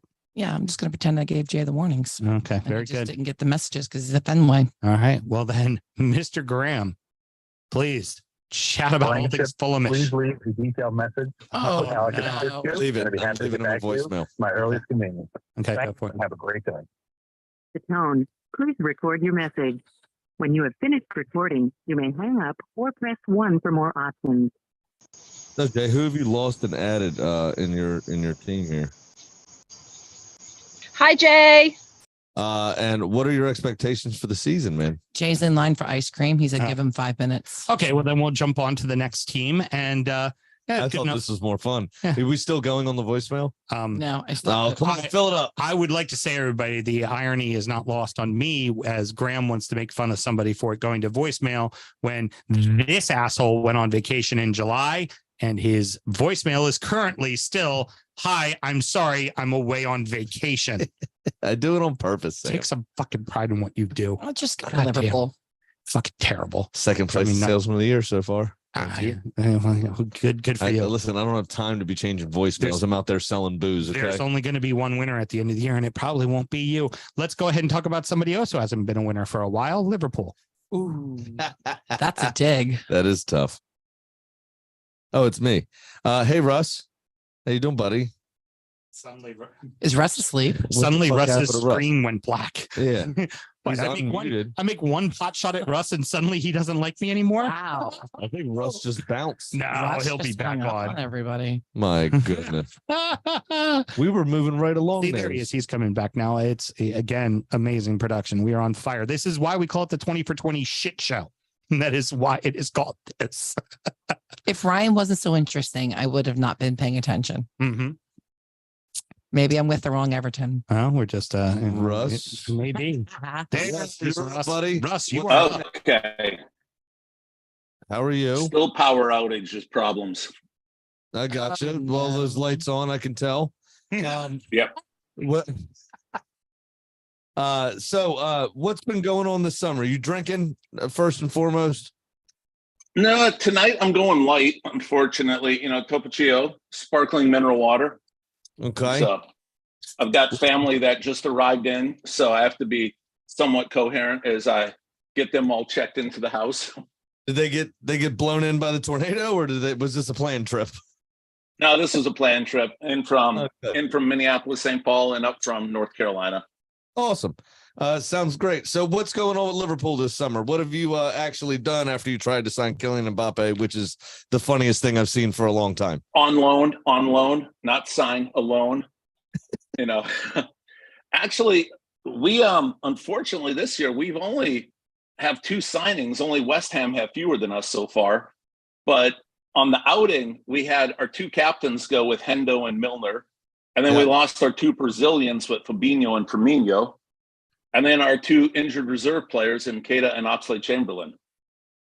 Yeah. So on the incoming, but you picked up a fucking World Cup winner. we did. We got them from pretty cheaply from Brighton. We brought in McAllister and then Solbausly. We brought him in, the Hungarian captain of the team. So, some depth at midfield. We're still a little weak there. I'd like to see another signing or 2, but it'll be interesting. We do have people coming back off of injuries from last year with, Diaz and Jota. So having them come back healthy up front will be great, but we could still use another signing or 2 in the midfield. Yeah, absolutely. So what are your real expectations for this year, man? What do you think you guys are going to do with having not really upgraded your defense, which was obviously a problem last year, and then still needing some pieces in midfield? Obviously, you got Mo Salah up front. Diaz should be back from injury and fit and firing again. So forward, wise, I think you're probably okay. But with these, kind of the question marks over your defense and your midfield, what are your expectations this year? Well, luckily for us, we play Manchester United twice. So there's 2 wins at a 14-0, goal differential. So that will be a nice thing. But no, our season last year got off to a great start winning the Community Shield and then just went downhill after that. So I figure if that happens this year, we should climb into the top 4. Realistically, I think 3rd is where I'd see us slotting in at. But Europa, I think we're going to go all in on Europa, get in that top 4, and then just kind of go from there. Hopefully we pick up another signing or 2 and then hit one up in the January window. Yeah. Maybe you can sign original Ronaldo while you're at, Mbappe's table as well. On loan. Hopefully that goes well for you. But without, James Milner, who's there to win the fitness test at the beginning of the season? Oh, that was, that came between Salah and Solbausly. So they were the 2 who came in on that one. Ah, good. So somebody else got a chance to win it for the first time in 12 seasons. Nice. Someone else, yeah. Awesome. Is there anything you want to promote there, man? One of the big things to promote is, after seeing, I really wish I could have gone down to the tailgate with everyone. I would have just loved to have seen that experience of all the other fans. I did go to the O's game on Saturday night, and I was sitting right next to a Mets traveling section, the 7-line army, I think they stadium, and they were pretty well behaved, and it had a very soccer feel to it. They were leading their chants, and I just encourage everyone to get out there and find a local supporter club. If you go on Liverpool.com, they have official LFC supporter clubs from Albuquerque down to Narnia. They touch everywhere, so it's a great thing to find. I'm trying to start up one out here in Frederick, so once I get that going, I'll let you know. Excellent. Very awesome. good. You'll find some plastics to join that. Yeah. Also, famously, Albuquerque further south than Narnia. Just saying. So it'd be up to Narnia. All right. Yeah. Well, then, Mr. Graham, let's jump back in the table real quick. Russ, thank you very much, my friend. Thank you, Russ, very much. Thank Appreciate you, folks. Copites or gobshites. And sir, why don't we go ahead and jump? We got Jay on the line with us right now, who famously just decided I'm done with you and hung up on us during the tailgate show. The floor is yours, Mr. Graham. Jay, what's going on, buddy? Everything and nothing all at the same time. Awesome. Did you check your voicemail? Ask the first two questions in there. Yeah, but I couldn't hear shit. So Awesome. So it's funny because there was like Graham rambling on the voicemail that I just listened to, and then I answered the phone, and it felt like it was a recorded message for Liverpool FC. And I was like, wait, did they call the right guy? Hey, so are you at a ballpark? I heard you're at Fenway. Is Yeah, that right? I'm at Fenway. So Yeah. you must be drinking. What do you got going on over there? The Tall Boy Stella or something? No, they had some sort of hoppy IPA. I don't remember the name of it, but it's like a local beer or whatever. But I finished it and the line was too long, so I'll get another one for the seventh inning. I promise you that. There you go. Perfect. So what's going on with Fulham this summer, my friend? What's happening? Oh, geez. Comings or goings? What's your deal? Well, we sold our best player to Saudi Arabia twice, but then we didn't. So, yeah, at first it was 30 million, and I was like, "Oh, please no." And then it was 40 million, and then we said 52, and then they walked away. So I would have took 52 million for him, but at this point, I'm hoping he shows up at Goodison Park and bangs a hat trick. Perfect. And we should take a brief moment, right, for all the problems with Saudi Arabia and everything that's going on, the amount of money they're throwing at people and everything else. You should give credit where credit's due, right? Like Donald Trump did sign some animal protections back in the day, right? So credit where credit's due. Saudi Arabia took the moral high ground and turned away Mitrovic. Fucking well done.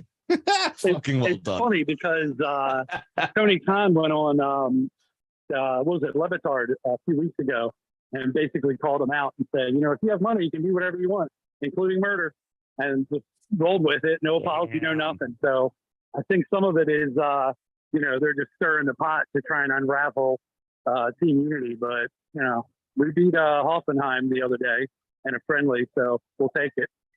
Nice. That's not bad. All right. So, but you have had a couple incomings, Raul Jimenez being the notable one. Do you think, was this a signing in case Mitrovic went, or because obviously since David Luiz broke his face, he has not been the same player. Seems a bit of an odd one from my perspective.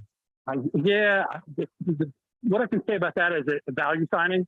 Like the Cons, since he took over, they're all about deals, right? A lot of times it's the end of the transfer window, and 3 or 4, FIFA wonder kids from 5 years ago get signed. If you remember when we came up to the playoffs the first time, they spent like 100-some million signing a bunch of guys that were supposed to be the next best thing and never really panned out. So they're always looking for deals, and I think Jimenez is £5.5 million is just a deal, and they're like, you know what? He's as good as what we got as a backup, but if worse comes to worse, like competition is better than nothing. Yeah, I mean, he has done it in the Premier League. I mean, there's, the only issue is there isn't really any indication he's going to get back to that level at this point, which is obviously the concern. So that being said, I mean, you've lost a couple of relatively notable names. I mean, Shane Duffy, very experienced defender. Paulo Gazzaniga. Again, what are your expectations for this season? Because you haven't really replaced any of those players either. Well, Gazzaniga was on loan last year, so he didn't feature for us. He was more of insurance. Our backup is Merrick Rodak, although there's been rumors that he's looking for a move. I think he's got 2 years left on his contract. And, he doesn't want to be second fiddle to Bernd Leno. And Leno, rightfully so, is the starting keeper and will be, barring injury or suspension.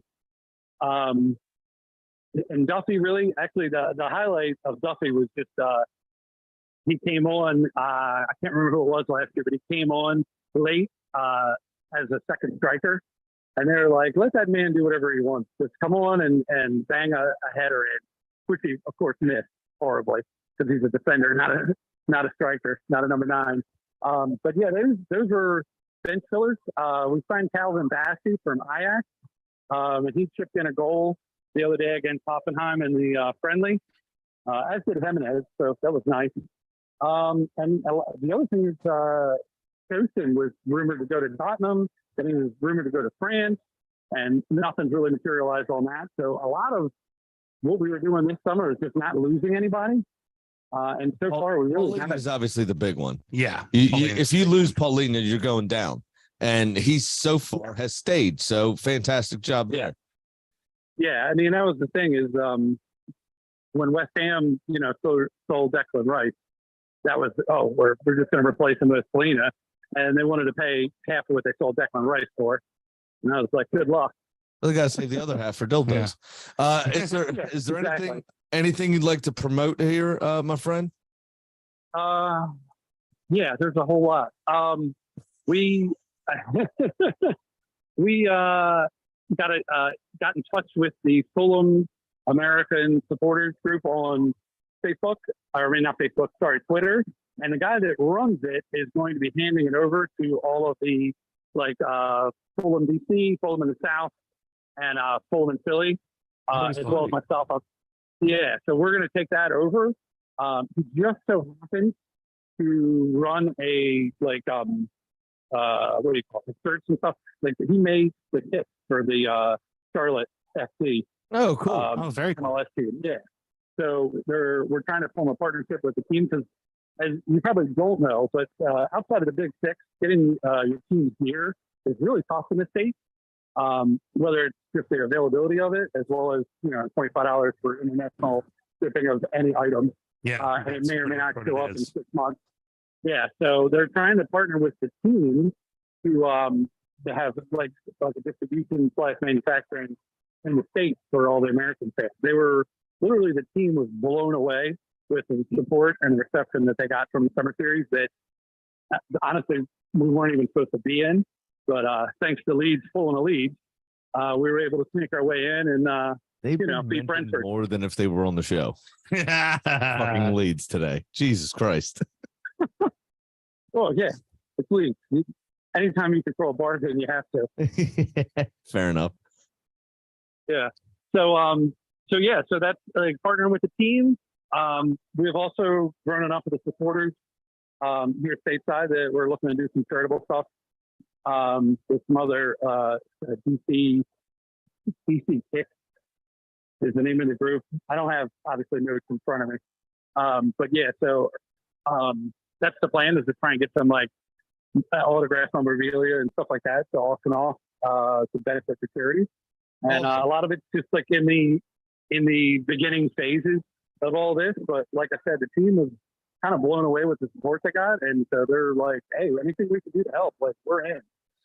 So yes, I mean that's the plan. Is just whether it be Fulham in the South, where we stream all the games and watch on Google Meet, or in Fulham DC.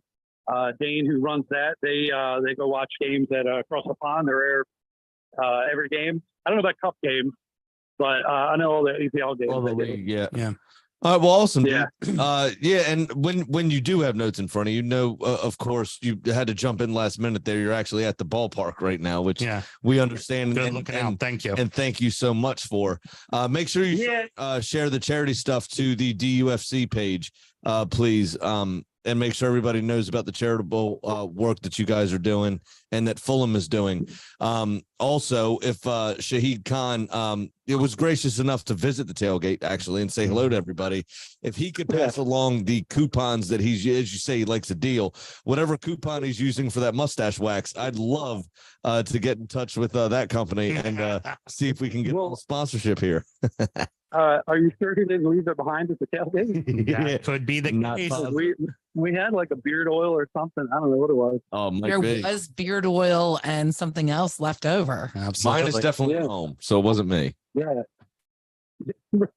So me neither. All right, bro. Hey, listen, I really appreciate your time. Get back to the baseball, go do your thing, and we'll speak soon. All right.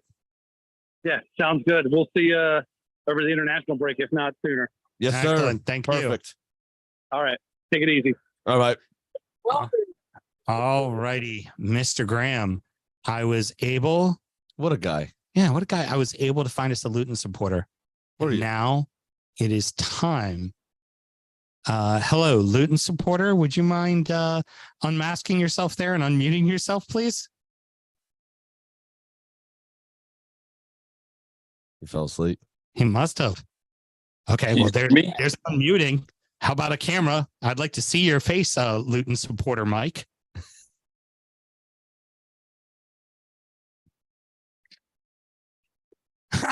There he is. Hi, Luton supporter. Would you mind introducing yourself, please, Luton supporter? My name is Mike Rogers, and I am a Luton Town supporter. Yeah, you are. Absolutely, you are. So, first off, mates, I can't believe you twats. Tickling bullshit is this? I can't believe you twats are still talking bollocks every week on a topic you know nothing about. You should be sticking to American football and not to try to invade the. We're gonna. Hey, you know what's up? Game as you tried to do so poorly. Mike Rogers clearly has not forgotten his disdain for the DU football show. Jesus Christ! Oh, sorry, Russ. Sorry. So Mike, why are you now a Luton Town supporter all of a sudden? What happened? Well, I mean, it's a short story. But I mean, I just want to say, this podcast, I listen every week. I don't see how y'all do it because it's garbage, absolute garbage. I could do a better podcast by myself, except for the fact that my house arrest monitor kind of causes interference on my recording equipment. Oh, hold on. You've been arrested? What were you arrested for? They nicked me for stealing a copy of Space Jam. But no. Some of y'all may know I used to be a Liverpool supporter, but gave them up, please. I mean, they hadn't, like someone said a minute ago, they hadn't won anything in a while, and come on, and plus I realized their supporters are a bunch of insufferable, delusional wankers supporting a team of diving twats whose manager acted like a petulant 2-year-old every time he didn't get his way, and had a mouthful of veneers that make the Cheshire Cat jealous.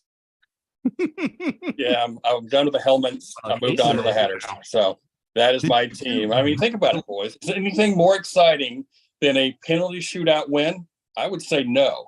And of course, it was a penalty shootout win in Istanbul years ago that when 10 seconds afterwards, I decided I was a Liverpool supporter. So about 10 seconds after Luton Town's exciting penalty win and promotion, I decided I was a Luton Town supporter. So it's worked out well. And I tell you, I am not the delusional Liverpool supporter I used to be, but I do expect big things from my boys this season. I see a top 5 finish easy.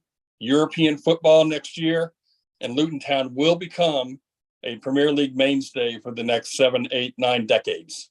So mark it down. I'm here to tell you, boys, we're here, bitches, and we're never fucking leaving. Mike Rogers out. Oh my goodness. Producer Mel, allow me to say the following. That is brilliant fucking producing. That was a deep one, a deep cut. That was just absolutely fantastic. There's a lot of deep cuts in that one. The wig is obviously a dig at me. The just absolute brazen nature is a dig at Rob. It's absurd. It's fucking absurd. Stole a copy of Space Jam. And let me tell you something. When you fucking text me 3 days ago, I didn't realize that you had 72 hours of collaborative writing together to figure out the fuck he was going to say. That's just going out on the David Geckel Leeds line. Again, Leeds getting a play more than they would if they were here. I can't fucking believe this. Fucking brilliant. Absolutely absurd. Mark Turner, what the fuck just happened? Exactly. You might need to put some backstory. Maybe just let it go. No, just let it be. Just let it marinate for a little bit. We'll tell him in the international break or something. It's in the universe. My point is, this is why we can't get off the fucking ground after 5 fucking years. It's because of stupid taint tickling like this, and it's absolutely ridiculous that I have to sit here and devote my time to a fledgling project, a 5-year fledgling project, because you'd rather scratch your friend's back. You'd rather scratch your friend's back. You are loving every fucking moment of this. And by the way, I have that tattoo because, and I was going to mention this at the end of Simon's bit at Arsenal, but we did donate money to the Craig Willinger Fund, which is an excellent charity. Yep. And I fell short of my goal, but we still raised $600. Yes, we did. For the Craig Willinger Fund. And I ended up getting tattooed for the show because of it. So yes, you did. That is not beyond us. If you pay me a little bit on the side, I'll promote your charity too. I mean, it's not D back on your asshole like I requested. And also maybe fail at that. Definitely renting space on his body for future endeavors. Yeah, very good. Yeah.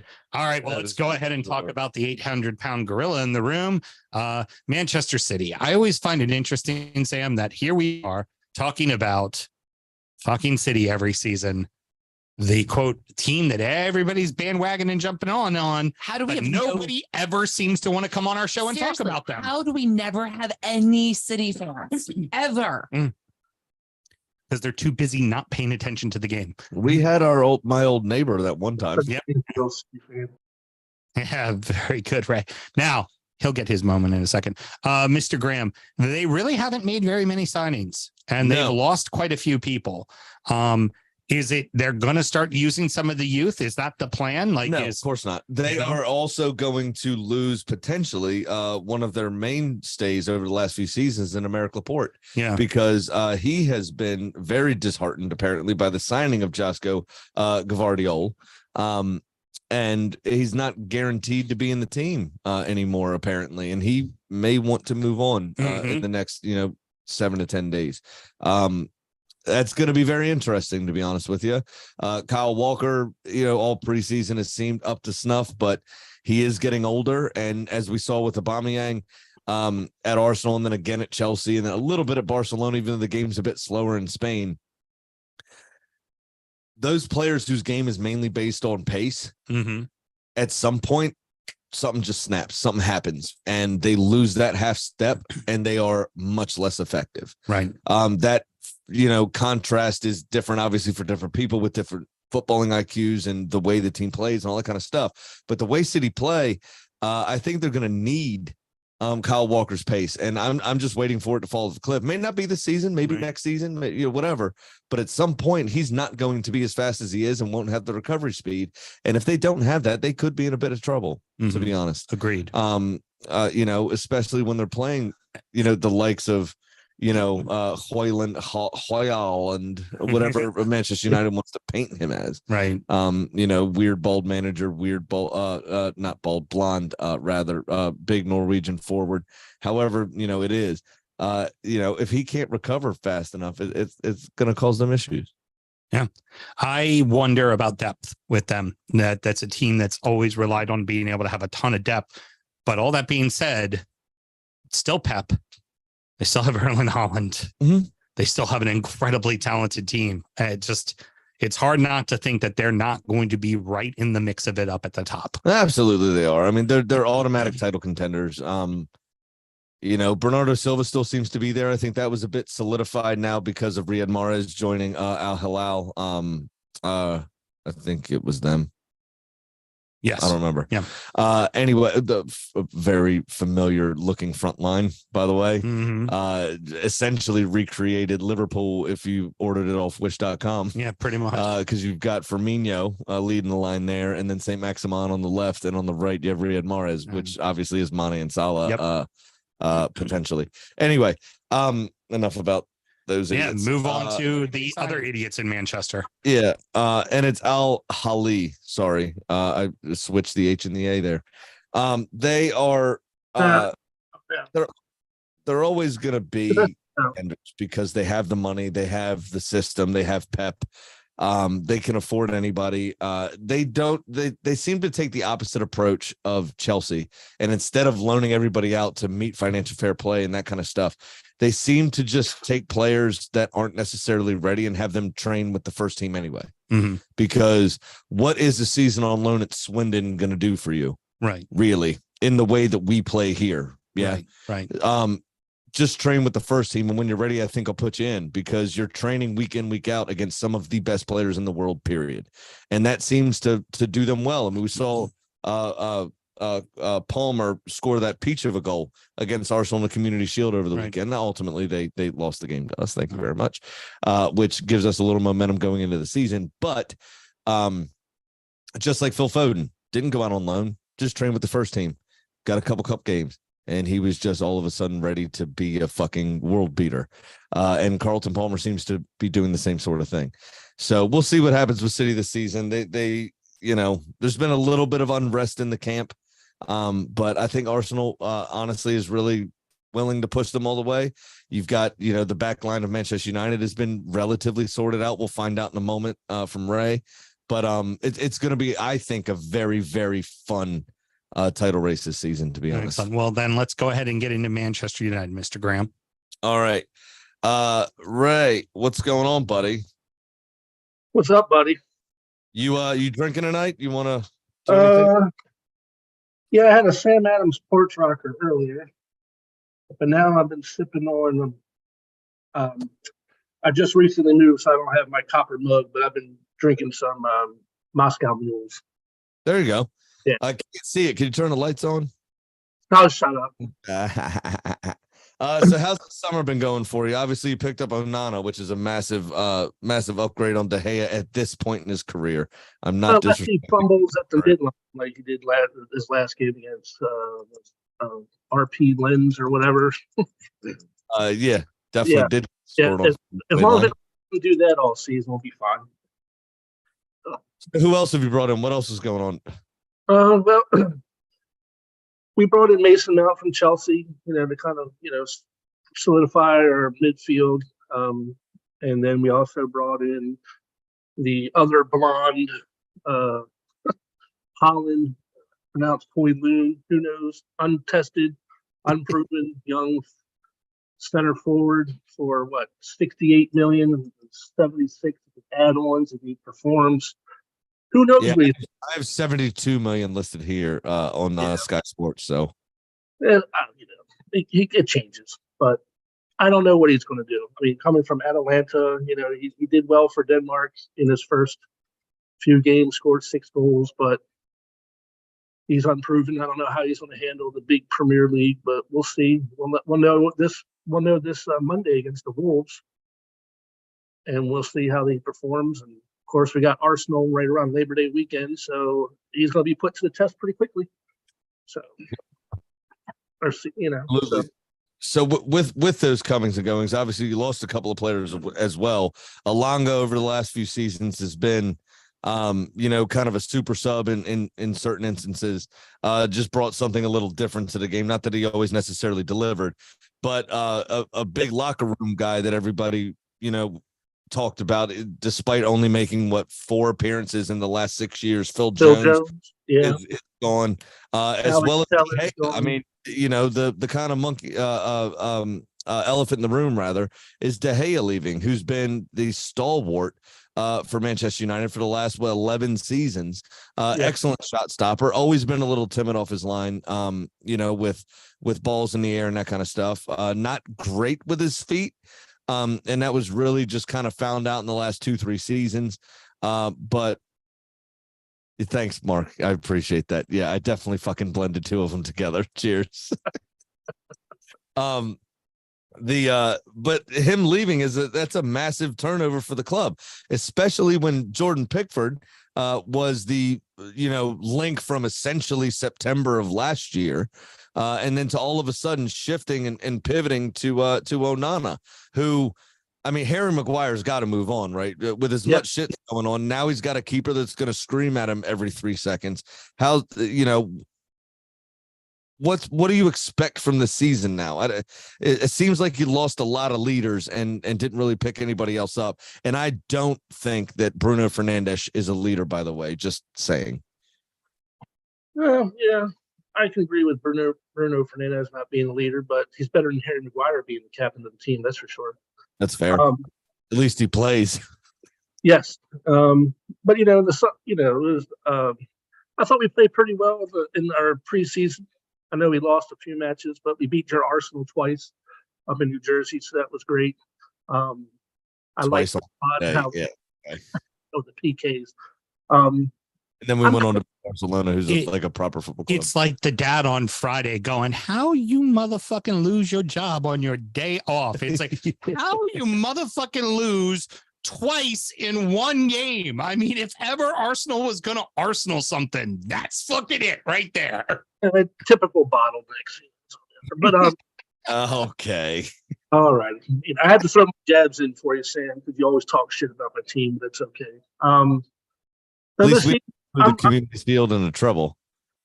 I'm really excited for the season this year. I think, with, the Ten Hag being in place for a whole season, finishing top 4, which is still a shocker to me, even to finish 3rd, but we're back in the Champions League. I think that's going to bode well for our squad. I think, bringing in some young lads, trying to get younger, even though I think we overpaid for some of them as always. But I think it's going to hopefully rejuvenate the team. And, I don't see us making a strong push for the title, but I think we should definitely finish top 4 again. I don't know what Russ was talking about, Liverpool finishing in top 4. He's clearly drinking, even though he says he wasn't. But I could see us. Depending on how the first couple games of the season go. If we can beat Arsenal in Arsenal, we win the first 4 or 5 games of the season. Maybe we can talk about title. But I think we're a little out of reach for the title, to be perfectly honest, because you got Newcastle looking really good. And there's a lot of teams that can compete this year, which makes the Premier League so great. But I'm just, I definitely think top 4. If we don't finish top 4, it's a failure. But we'll come on to Newcastle in a minute. I think they're going to hurt a lot by the old added time going into the season there, because they love the old time the last couple years. United loves all that extra time. That's where we score all our goals. So maybe that's why. Ferguson hasn't been in charge in a decade. Get over it. So is there anything you want to promote? Yeah. Anything you want to promote, buddy? Yeah, I promote Red Devils DC is the Manchester United football supporters group down in DC. We're at Solace Outpost. I know we have a Charm City squad as well down at Ted Connors, but I usually go down to DC because my fiance lives in DC. We had a really, really good support group, big tailgate at that Jersey in New Jersey at the match this past July. We had, 230 supporters from DC show up for that match. So it was a great tailgate. So if you're ever in DC, if you ever want to see a Manchester United game and how exciting it'd be, just stop by, or you can go Red Devils DC on the Facebook group. Awesome. Well, cheers, man. I really appreciate you coming out. Thank you. I appreciate it. It's 6 years running. Wouldn't have it any other way. Cheers, man. Oh, thank you, Red. Oh, you're welcome.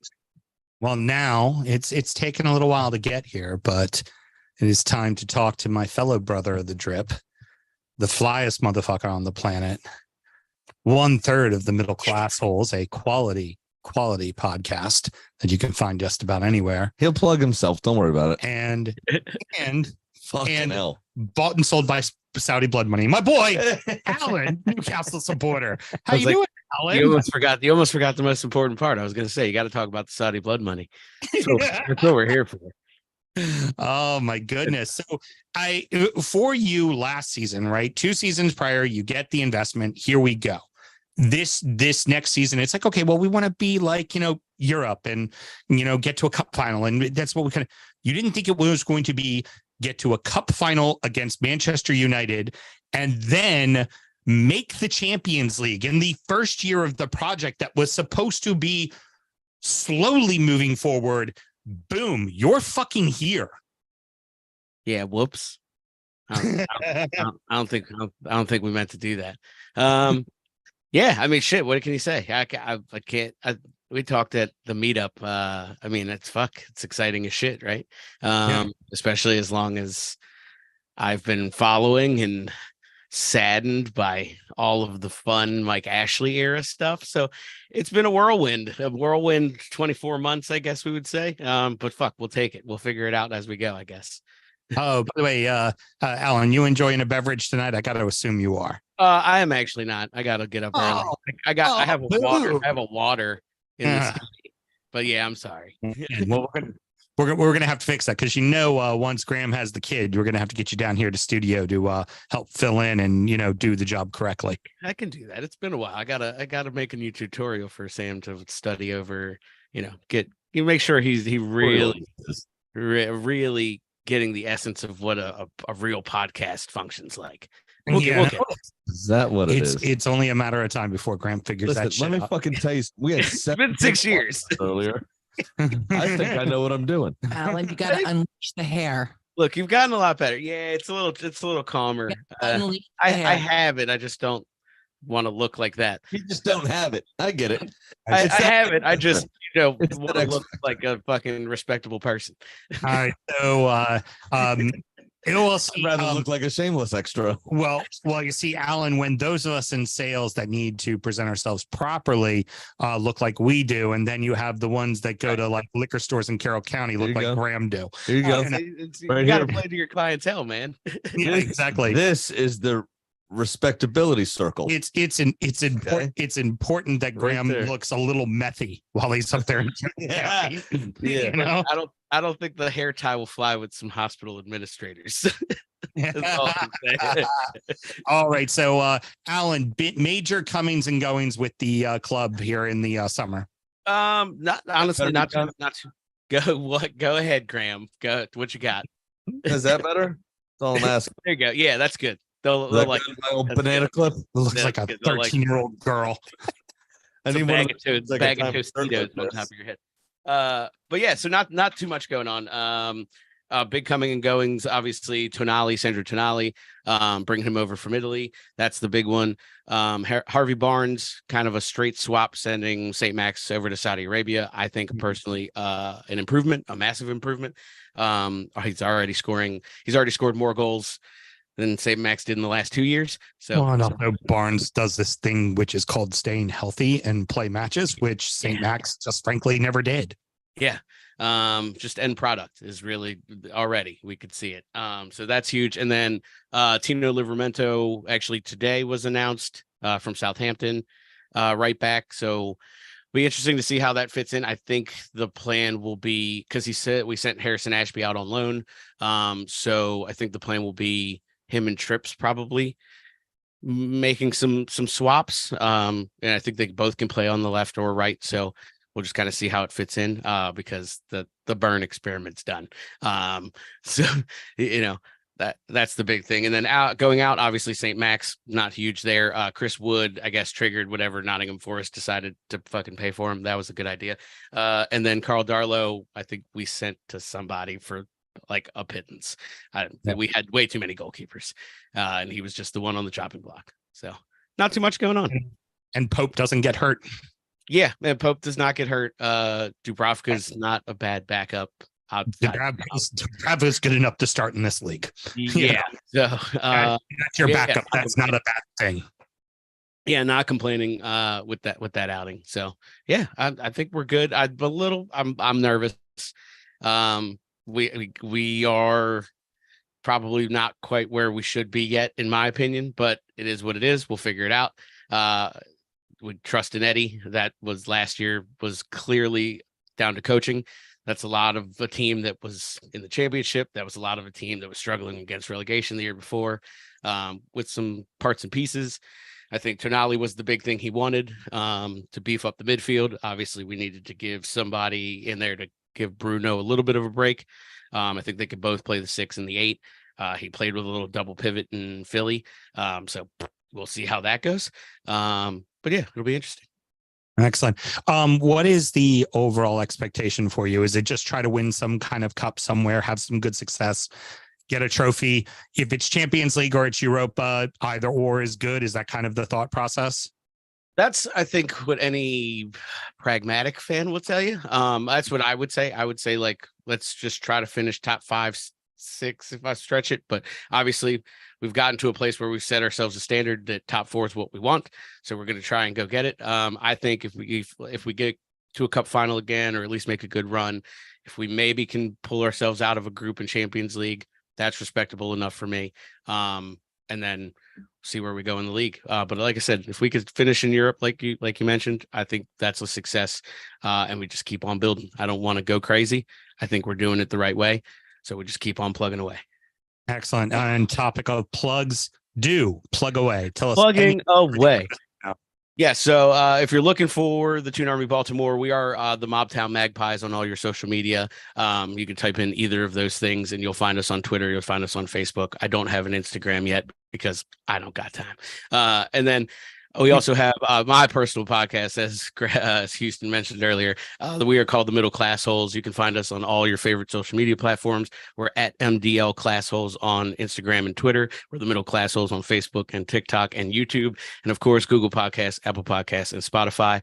The Middle Class Holes. Check us out. If you we're like supposed to guest on the fucking show here soon. Yeah, eventually we're gonna get that figured out. Yeah, we'll get it done one of these days.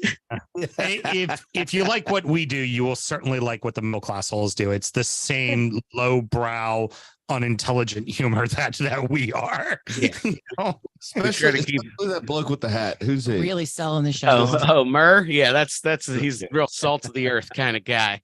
We are playing to our audience, producer Mel. When you say, "Ooh, you're really selling the show," yeah, we actually are. We're selling exactly to our audience. Appreciate that, guys. Well, fellow brother of the drip. Yes, sir. Thank you, boys. Always a pleasure. Thank you for your time, brother. Hey, thanks for coming, man. Nice to meet you. Love ya. All right, Mr. Graham, you are up next. Yes, I am. And I have the pleasure of Mel's almost new husband, Mark from Nottingham Forest. How's it going, my friend? What up, guys? Yeah, first things first, Mal, you're my glitter in the air. Oh, how you doing tonight, Mark? I knew it was coming. Good. I'm good. I Where wanted are to you, say, where are you calling in from now, Mark? I'm in Colorado Springs, and I'm not at McDonald's. I'm actually in my home. Oh, that's not far. Okay, you just leave, woman. Different. It's just one airport away. It'll make my life easier. Just Right flight. Right flight. So I'm wearing my Lionesses shirt because of our amazing women in the quarterfinals of the Women's World Cup. Come on. But I do have my signed Ryan Yates Nottingham Forest shirt here as well. There you go. Awesome. Perfect. So, look at that. So anyway, a little bit of housekeeping. Sam Graham with his sleeveless shirt and his tattoos and his manicured facial hair and his beautiful wavy mop. I mean, and then I see you bring up the vape. I'm like, you look like a Ken doll, dude. You're like artisanal Ken. It's ridiculous. Artisanal Ken. Oh. All right, Christian, you know your assignment. All right. Well, I do have to cut in there and just say, Ken. By the way, the guy who actually got their beard trimmed and manicured today would be me.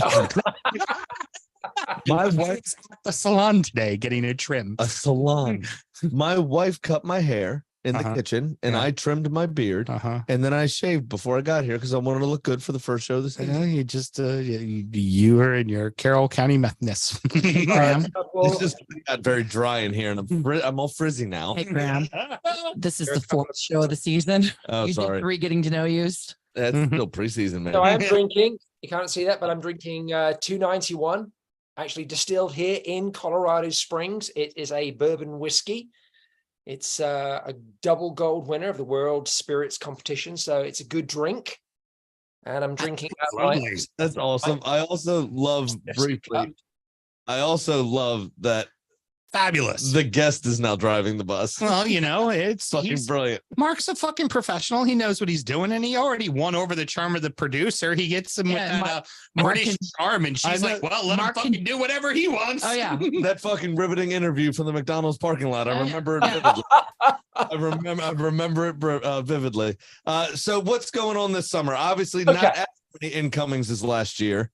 I know it's disappointing. So did you guys hear the chant at Palace last year? So our last game of the season, our away game at Palace, Forest fans came up with this amazing chant, which is 30 fans we don't give a fuck. No, 30 signings don't give a fuck. It was fantastic. This season it's almost 0 signings. So we do have a couple to talk about, but first thing I want to point out is that Forest sadly have no natural rivals in the EPL this year. There's no Derby, there's now no Leicester, and of course our most deadly rival, Southampton. There's no more tree rivalry. The Arbor rivalry is gone. It's gone.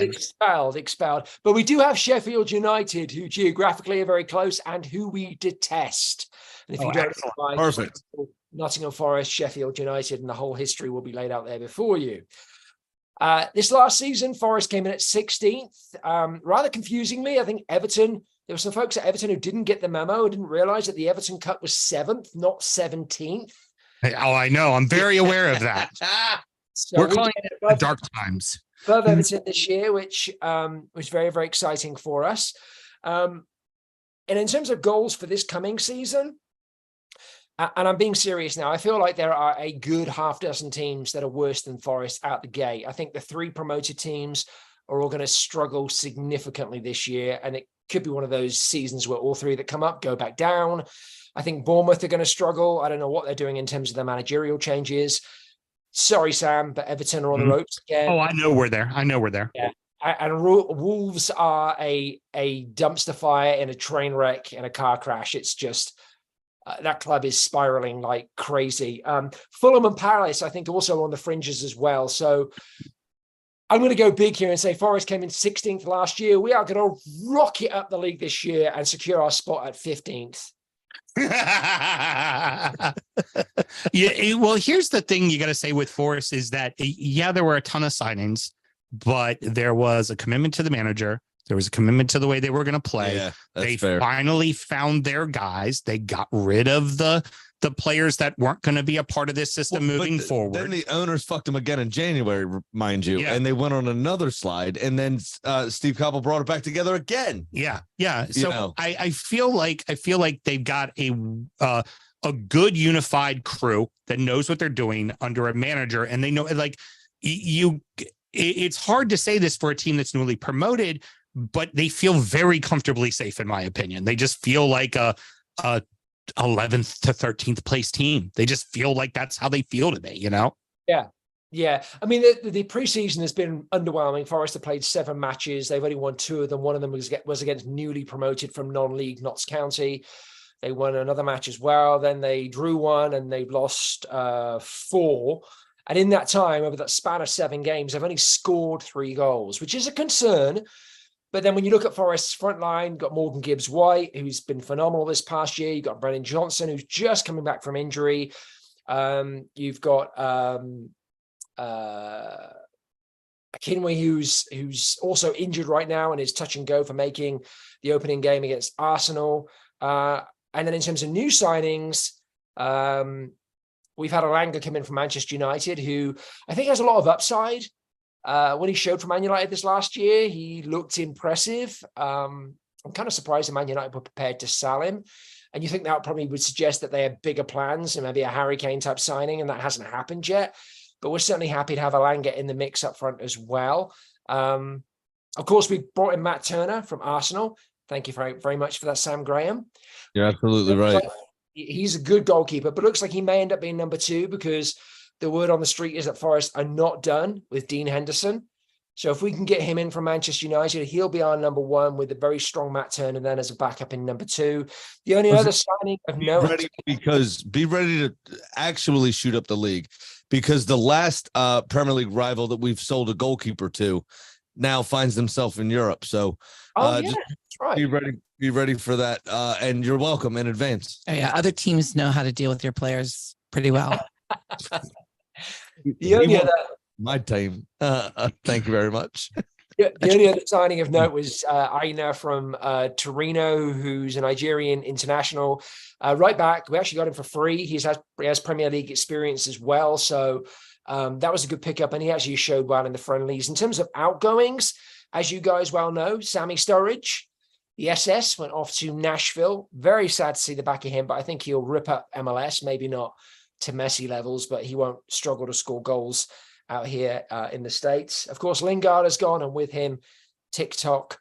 And Lodi, the Brazilian international, as well, signed for Atletico Madrid. The only other outgoings of any note, Navas, who of course was on loan from PSG, has returned to his parent club. And then Briano Hayda and Ricky Larea, again, also returning to MLS, RSL and Vancouver, respectively. So not too much in terms of outgoings. As you mentioned earlier, Sam, Forest established their base this last year.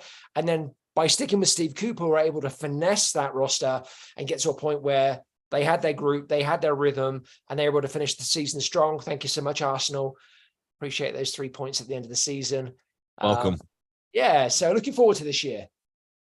Yeah, so I mean, obviously we covered it in that a bit. Do you 15th you think is really a realistic, or 13th, 12th, 11th. Do you think you have the means to really step up into that sort of territory? Maybe if somebody's faltering like a Brentford without Ivan Toney, maybe taking their spot, 8th, 9th kind of range, or is that beyond you think? Yeah, so a couple of things concern me. One is not depth, but quality at centre-back. We have centre-backs coming out the yin-yang. We don't really have centre-backs of quality.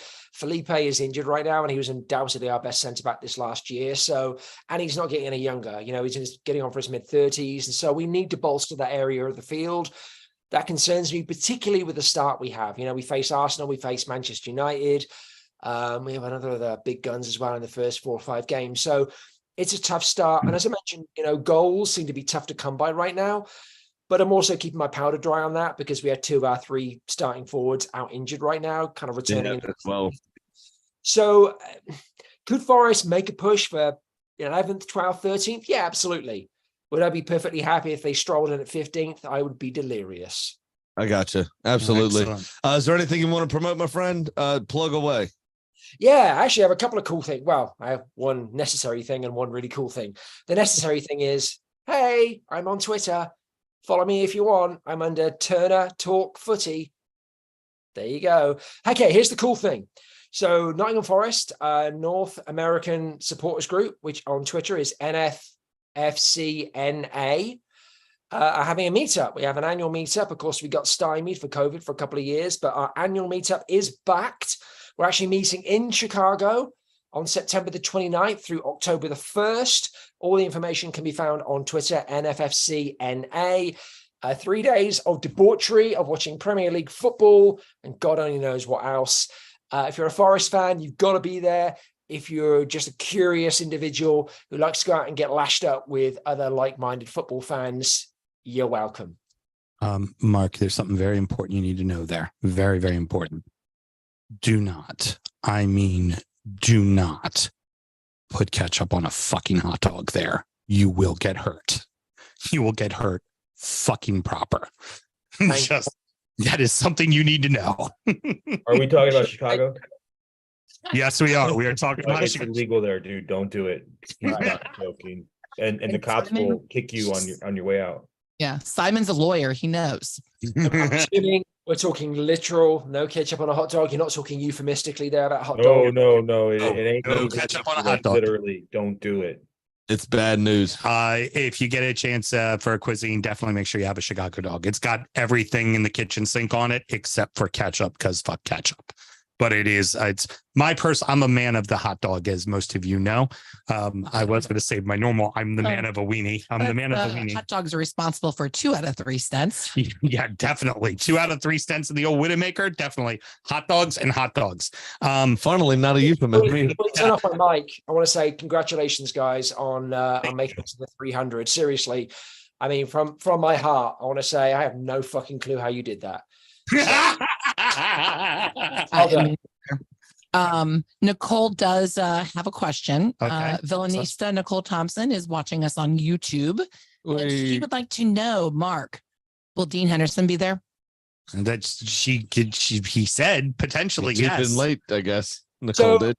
Yeah, the issue with Dino is that he's not recovered. You heard that correctly. The issue with Dino is he's not recovered from his injury, and so that's definitely put a fly in the ointment. Initially, Forest were gung ho for purchasing him, and then it became a loan conversation with a commitment to purchase. I still think that's going to happen, and I think it's going to happen within this transfer window. Henderson has made no bones about the fact he wants to be back at the City Ground. So I hope so. I think Matt Turner's a great goalkeeper, and I'm so excited that for the first time in over 40 years of supporting this team, I actually get to have a Forest shirt with my own name on the back of it. That's brilliant. If we can bring Hendo in, he'd be our number one, and I know that we're still hoping that's going to happen. A follow-up question: does he need massages? Me or Hendo?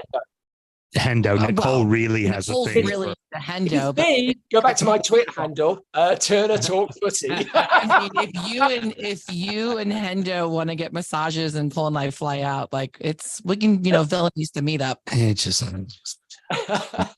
right. You can call that a Chicago handshake. All righty. Moving on, because Danny is such a fucking trooper. We've got two more teams to talk about him before him, and good news. 3 actually. Oh, okay. No, 2. Oh yeah, 3 with that's right. All 3 of them, nobody's fucking here.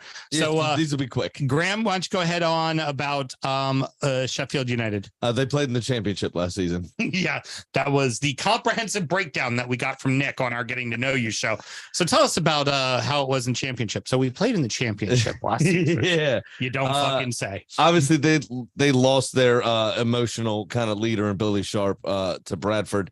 But they've brought in Austin Trusty from Arsenal, Benny Traore from Hacken, Yasser Larouchi on loan from Troyes in France, Ani Ben Slimane from Brøndby, and he only mentioned this guy purely because of his name, so watch out for him.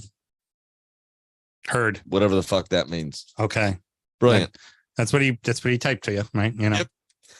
So yeah, Sheffield United, I think they're going to struggle, to be honest with you. Yep, agreed. I don't see a lot of like super quality being brought in. I think they're in a better state mentally than they were when they left the Premier League last time. Obviously, they seemed to give up, and we got kind of bored of them, to be honest. Aaron Ramsdale seemed to be the only person trying at that point in time. Yeah. And it almost caught the Ben Foster curse, really, where he would be the goalkeeper that gave up the most goals in the league, but he also had the most saves because nobody else in the field gave a shit. Right, precisely. So they're in a weird spot again. They did do very well in the championship, and they may get some points early on just as a bit of a surprise package. But I don't think that'll last, and I think they'll plummet down the league pretty quickly after the first 4 or 5 weeks. To be completely honest, agree. All right, so moving on to Tottenham. If you didn't notice, there weren't a bunch of cut-ins of random darling what's for dinners because Mark isn't on. I have been sending him messages on Facebook, and he's been reading them and not replying. There's some. So Jay's not the only person with a son pent up with a leg issue. Mark's son fell down the stairs and tore every ligament in his knee. Oh, so they've been in the hospital for about 4 days. They just got released yesterday. He's got a lot going on. So he's home. He's home. He's got a lot going on. But the Mike Smith, as he is known on Facebook, the Smith men don't have a lot of luck with their legs. Let's say that's a dark joke. That's terrible. Tottenham, it all comes down to, do they keep Kane? Do they keep Kane? What is that going to mean for them? Does Richarlison get a run? Maybe. Now, I did text Mark about that, and he says sell him. Get the fucking money while we can, so we can reinvest it if Levy will actually loosen the purse strings. And that seems to be the couple of Tottenham fans I know. That seems to be the sentiment. Fucking sell him. Yeah, agreed. Get the money. Can I do Tottenham like Brad did, next summer? Yeah. Easy. Exactly. Liverpool, that could be Mbappe from Wish. I honestly could see Tottenham pulling to Chelsea and being on the bottom half of the table. I don't think there's a lot of depth. I don't think there's some really great standout players on that team, but there's just, I don't know where it's going to happen and how it's all going to come together when you have an ownership group that just constantly puts the handcuffs on their team. They did bring in James Maddison, which will provide them some creativity and some, kind of dynamism.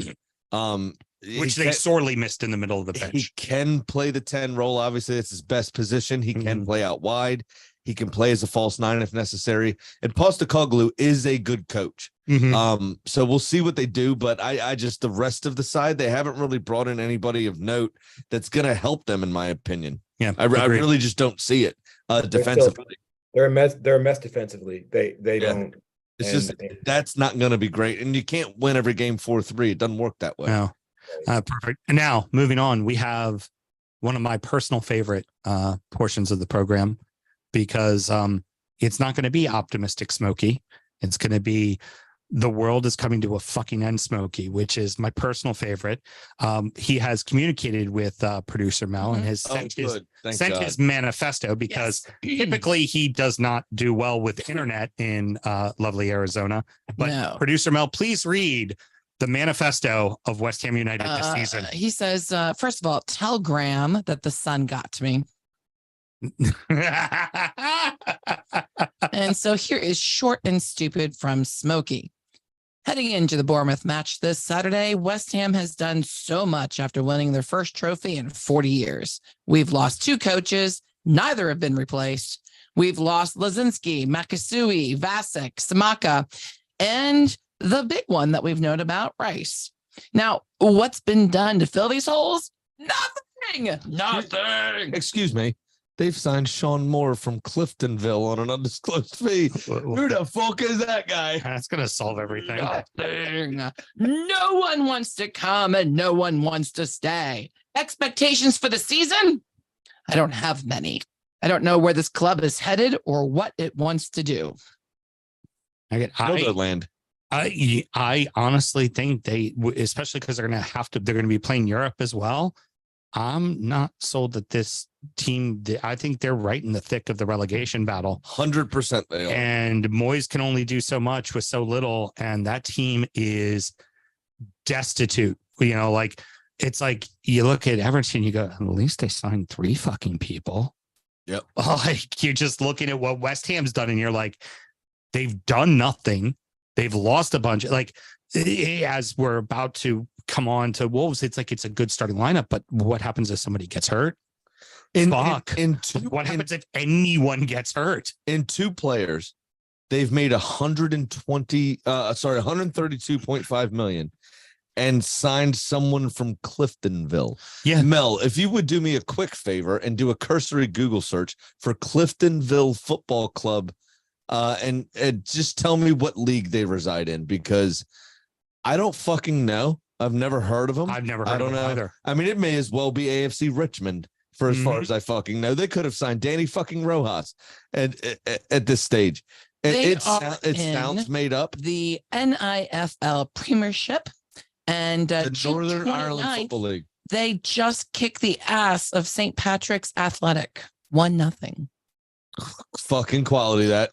You know what? West Ham winning the league. Should have signed one of the fucking Dairy Girls, Jesus for fuck's sake. Fucking Christ. Hey, God. Nate. Boys and girls, terrible. It has taken us 2 hours, but we have gotten to the end. And the chats are obsessed with Danny because they said he has been enduring jokes for hours. Oh, yeah. And just sitting there smiling through all of it. Yeah, Danny, Everything. You have endured a lot, but also Danny has come proper with the shit talking in the like, I'm not able to read off all the Zoom stuff, but honestly, you guys, y'all were fucking magnificent tonight in the Zoom chat. But the chat was on fire tonight. It was absolutely brilliant. Danny was right at the crux of that. Danny, just for you, real quick, I made a very special bottling of Malort. It says Wolves Blend on it for you, as per the conversation from Twitter today amongst all of us. I don't say this jokingly. I say this in all honesty, and I guarantee you're going to be probably feel the same. If it wasn't for Everton being a shit show, all eyes would be on the fact that Wolves have done nothing but sell. And then today, as we are talking, they've pissed off a world-class coach so much he just said, no. So what's today, by the way, Sam? Today is Tuesday. Tuesday. When did the league start, Sam? Friday. Oh, brilliant! Yeah. Friday. This is Real Madrid all over again. Well, they play on Monday. Monday. That's okay. We play on Monday. It's the latest game of the weekend. We got an extra 2 days. Plenty of time. And don't worry about it. Danny, it seemed like, the season last year started horribly. You get Lopetegui in. There's an investment in the club from the ownership. You find a way to stay up, but it seemed like it's going in the right direction. We're unloading some older players. We're refilling with younger. We're going to be okay. And then this summer, it was just like, you know what? Young players, let's sell them too. Fuck it. Let's get rid of everybody. Why, yes, Sam. I am drinking tonight. The drink of choice tonight is the finest soju from South Korea, chumcharum, which I've been having all night. In addition, because I thought that you might bring up the Malort issue, I have this lovely liqueur, which is like Malort. It's from Leatherby in Chicago. It's called Desk, and it's a Malort-inspired liqueur that is is 50 proof, and pretty disgusting. They describe it as violently bitter. So I'm gonna go ahead with that. Fabulous. Yeah. I had one in St. Charles that they made one. Oh yeah, it's that good, huh, Danny? Let me tell you It's something. great. Someone from it tastes Chicago describes awesome. something as violent. That's bad. If Yeah. you're not from here and you're trying to figure out what the U.S. is like, Chirac is real. Okay? And fucking hell. And yes, I see the comments in the chat that I am wearing a tie. I figured this would also be an interview for being the new manager of Wolves. So I've showed up to put my best foot forward. Danny, you've got a whole, there's the chat for the live stream, and you've got like fans. Minnesota Todd, free Danny. Tim Klappick, so proud of you, Danny. Nicole Thompson, Danny is king. Facebook user, sorry, Graham. Danny's hair is glorious and beats the full pawn. Nothing beats full pound. I'll tell you And that then right Keith now. Kern, wow, you guys are still going. Yes, we are. Yeah, shout out Absolutely to are. Todd. We're supposed to open a brewery together. Unfortunately, lives in another state. Shout out to Tim. We watch Wolves together sometimes down in Canton. But anyway, to answer your question, Sam, no one knows what the fuck is going on. I love this show is so bright. I love doing this 20 supporters show. We've been 2.5 hours we've been going at this for him to say, I don't fucking know. No fucking idea. Good luck. Good luck. It's fantastic. So Danny, there was obviously I said it was the big purging of players, and some of them it made sense. It was time to move on. Certainly some players you didn't want to see go, but it was time, right? And then you just start seeing like, I mean, Nathan Collins isn't the best defender in the world, but he's fucking young. And I don't know, he adds depth because right now you currently have 2 center backs. God forbid one gets hurt, kind of in trouble. But he was decent as well. I mean, when he played a couple times last season, he was decent. Nathan Collins, he wasn't terrible. Told him it just and he karate kicked Jack Grealish, which is always worth something. Yeah, absolutely it is. So kind of talk about what's going on with the transfers right now, Danny. Right. So on the positive side, I will say that people keep seeing the shedding of players as this huge negative. But we should say that the team had gotten pretty bloated after January. Obviously, alarm bells were ringing, pumped a bunch of money in, way too much money maybe, and bought 6 players without sending any out. And if we're being honest, the team was already a little bloated before then, with players who were struggling, like Raul Jimenez, who I love dearly, but also scored 0 goals last year. Yeah. So the number of players that have left, not super alarming to me. However, you bring up Nathan Collins, good example, where it seems like that was very much one where it was just like, well, we have other center backs, not just 2. We've got another couple that can play there. That's fine. And we're looking at bringing in someone cheaper, and he's not Lopetegui's man. So we'll make a very small profit sending him to Brentford. Fine. Not a lot of people weren't thrilled because he's young and I think he can improve a lot. He will be sold for more later, but it seemed fine because Lopetegui just wasn't interested in him. Whatever. Well, now Lopetegui is gone, and maybe whoever comes in after him might appreciate having a Nathan Collins. I don't know. I'm not a football manager, but maybe if Wolves are looking for someone, I could be. Hence the time. That's it. There's not been a lot of signings. So what do you think you need, and do you think there's going to be anything done before the transfer window's done?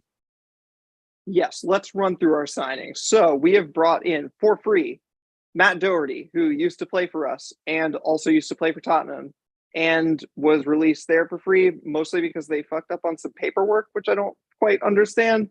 Nice. We bought him previously from a team in Ireland for £75,000, which is probably the best return on investment you've ever gotten.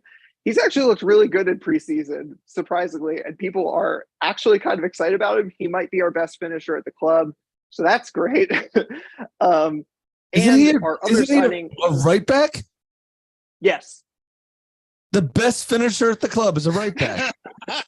Do you know how many goals we scored last season? Yeah, to 12 or something. We've also brought in for free a third choice goalkeeper who is named Tom King. He is a Guinness World Records holder for the longest goal ever scored. He took a goal kick and placed it inside of the 6-yard box, and it ended up going in, which equates to whatever, 96.01 yards or something. So I don't know, maybe he'll score a goal. That'd be good. Alice, eat your heart out. But actually, in terms of the squad overall, I will say that if you had asked me if we had recorded on Saturday, this would be dated instantly when Lopetegui left, because we all felt extremely positive because we had just played Rennes in a friendly. They had smacked Forest 5-0. And we felt like that was going to be a tough test. We won 3-1, and the players that we are looking to come back are looking sharp. Our attacking is much more flowing, which it has not been in 3 years. So players like Fabio Silva coming back from loan, Sasha Kalajdzic, who came back from a horrible freak injury from his first game with Wolves last season. Yeah, players are being integrated, and it all looks great. And I would have said, we're probably going to finish 10th. That'd be great. But now, no one fucking knows. Apparently, the favorite to replace Lopetegui is Gary O'Neill, formerly of Bournemouth, formerly of, I don't know, I think he was a player before that. I have no idea what his background is. He doesn't have a Wikipedia page. He's not one of the most famous Garys on Wikipedia. All the most famous O'Neills, he doesn't appear on that list. So I don't know anything about him. Then with all that being said, what do you think? What is your expectation for the team? Is it just figure out a way to fucking stay up and reset next year, or find some pieces over January? I mean, their plan is the Everton plan. I mean, because I put you right with us as in legit trouble. I think, for anybody who's getting into the Premier League this year, which maybe they're listening to this podcast, this is going to be a real dice roll. This isn't like a team that's been newly promoted and it's like, oh, they signed a bunch of players. Who knows if they can all gel? I would say that like the core of the team, which includes the starting 11 and actually a better bench than we started with last year, is quite good. It's like arguably top half quality. And we probably needed 2 to 3 more signings to solidify that. And a coach who could put it all together. But now we don't have that coach. And so it could go a million different ways. I think that we could surprise a lot of people. People will say that we were a complete disaster going into the season and we end up being fine. Or we could be what everybody thinks we will be, which is a complete disaster throughout the entire season and get relegated. And again, nobody fucking knows right now. There's 2 things at play here, obviously. That core of the team is quite good, to be honest. However, the best player on that field for the last 2 seasons, Ruben Neves, took the Saudi money. Yeah. And I'll give him credit. He was honest about it. My grandchildren's grandchildren won't have to work again. Right.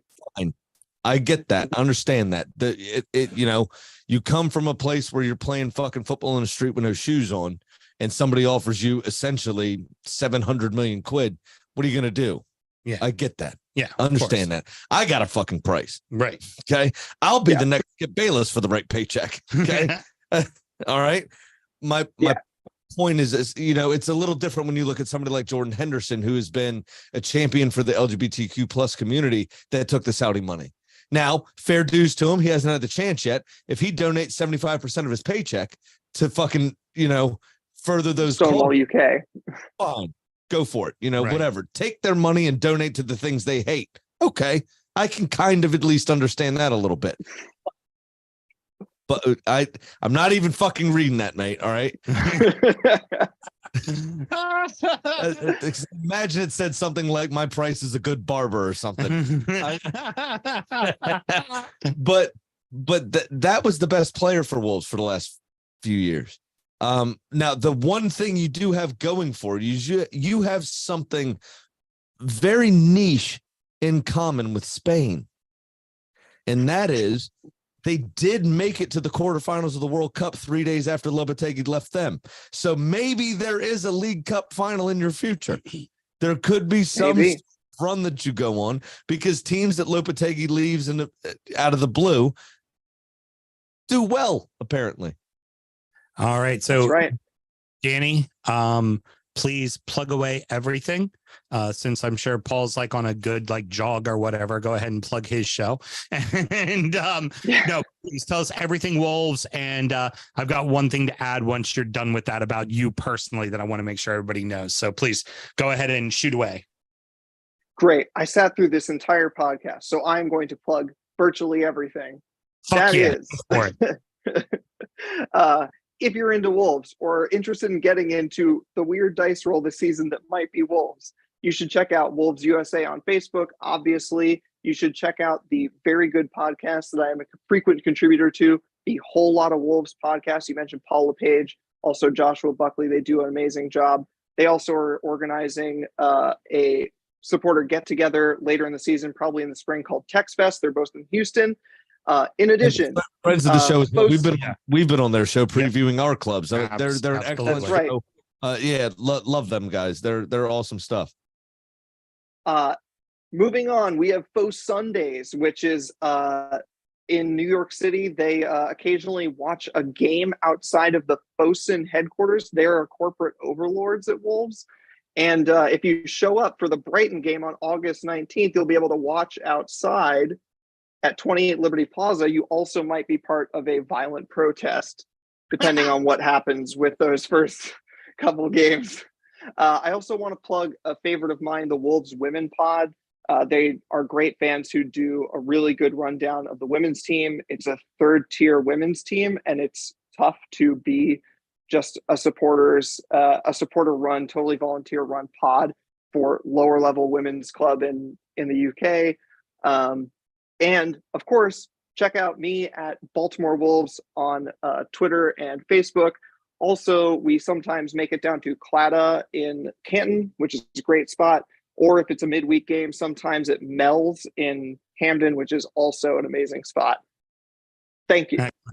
Well, that is what I wanted to mention is, please, everybody do yourself a favor.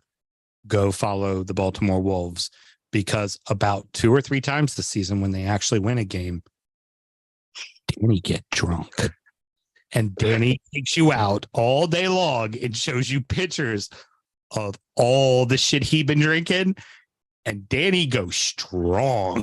It is a fantastic follow. We have to get Danny down for the whiskey show. Hey, Danny. Oh, absolutely. Any interest in a friendly Villa Wolves watch time? Always, anytime. Reach out to me.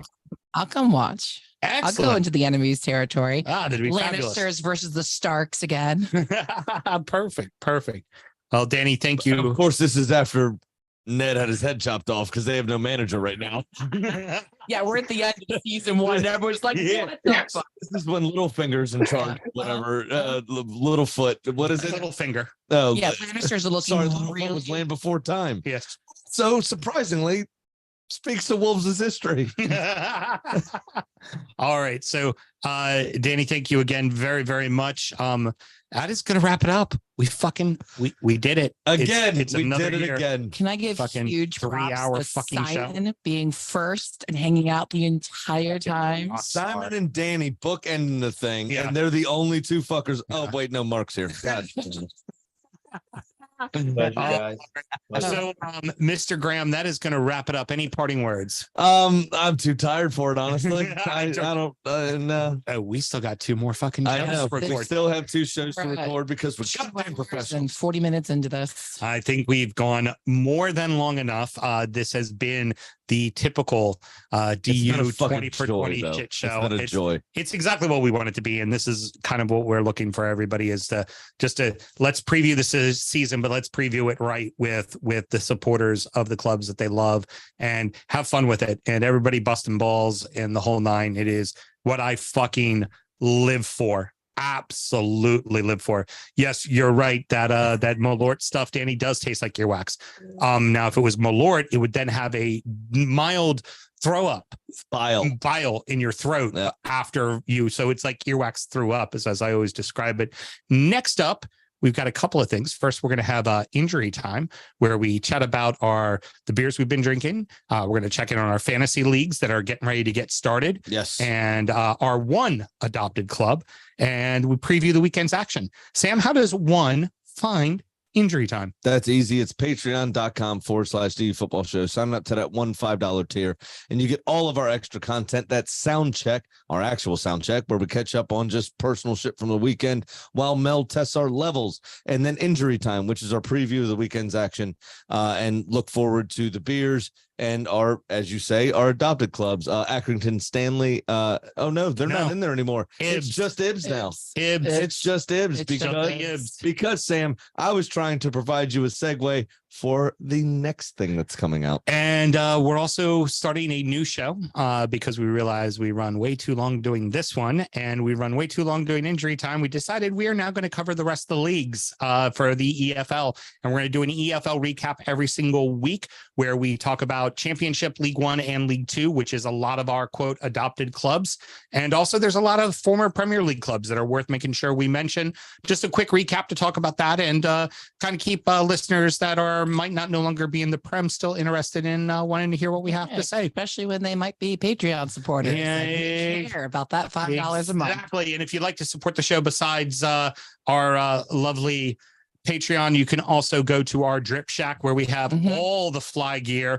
Lots of fun stuff, pint glasses, shirts, all kinds of logoed stuff, and that is a great way to support the show. New shirt alert. In a world full of arseholes, be more Fulhamish. Yep. And everybody, thank you very much for the marathon and all the work that you all put in today. This has been a phenomenal show. And hey, Graham, next week the Prem starts. Goddamn right it does. Oh my God, 298 episodes. So excited. So till next week, everybody. Good night. All right, you're stopped recording. You're just on the live stream now. Danny, thank you so much, bro. You're still on live stream though, guys. That's fine. Yeah. Danny's like, oh yeah, I'll do it again. Last year I went first. It was fucking easy. No.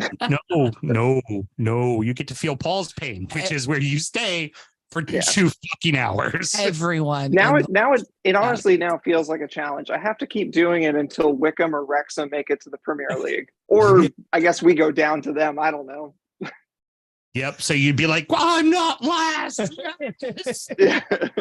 And when you do, you got to just drop mic. As soon as you're done, fucking leave.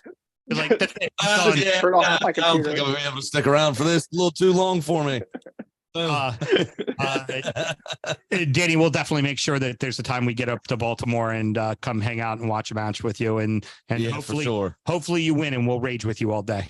Hey guys, this was your highest rated live stream ever. Oh, excellent. I love that. Still have 7 people watching. Oh, fabulous. Hey, thanks everybody. So, hey, Danny, we'll send you the details. Obviously, Sam will. He's got your contact stuff.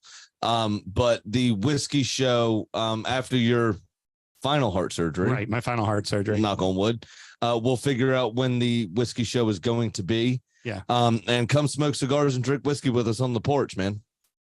Oh, and if it doesn't go well, Mark, he's gone. Never mind. Well, he left. He's gone. Just kidding. Just waiting for me to die, aren't you? Just kidding. JK. Everybody on the stream, thank you so much for checking us out. If it's your first time, if you're a regular, as always, thank you for the support.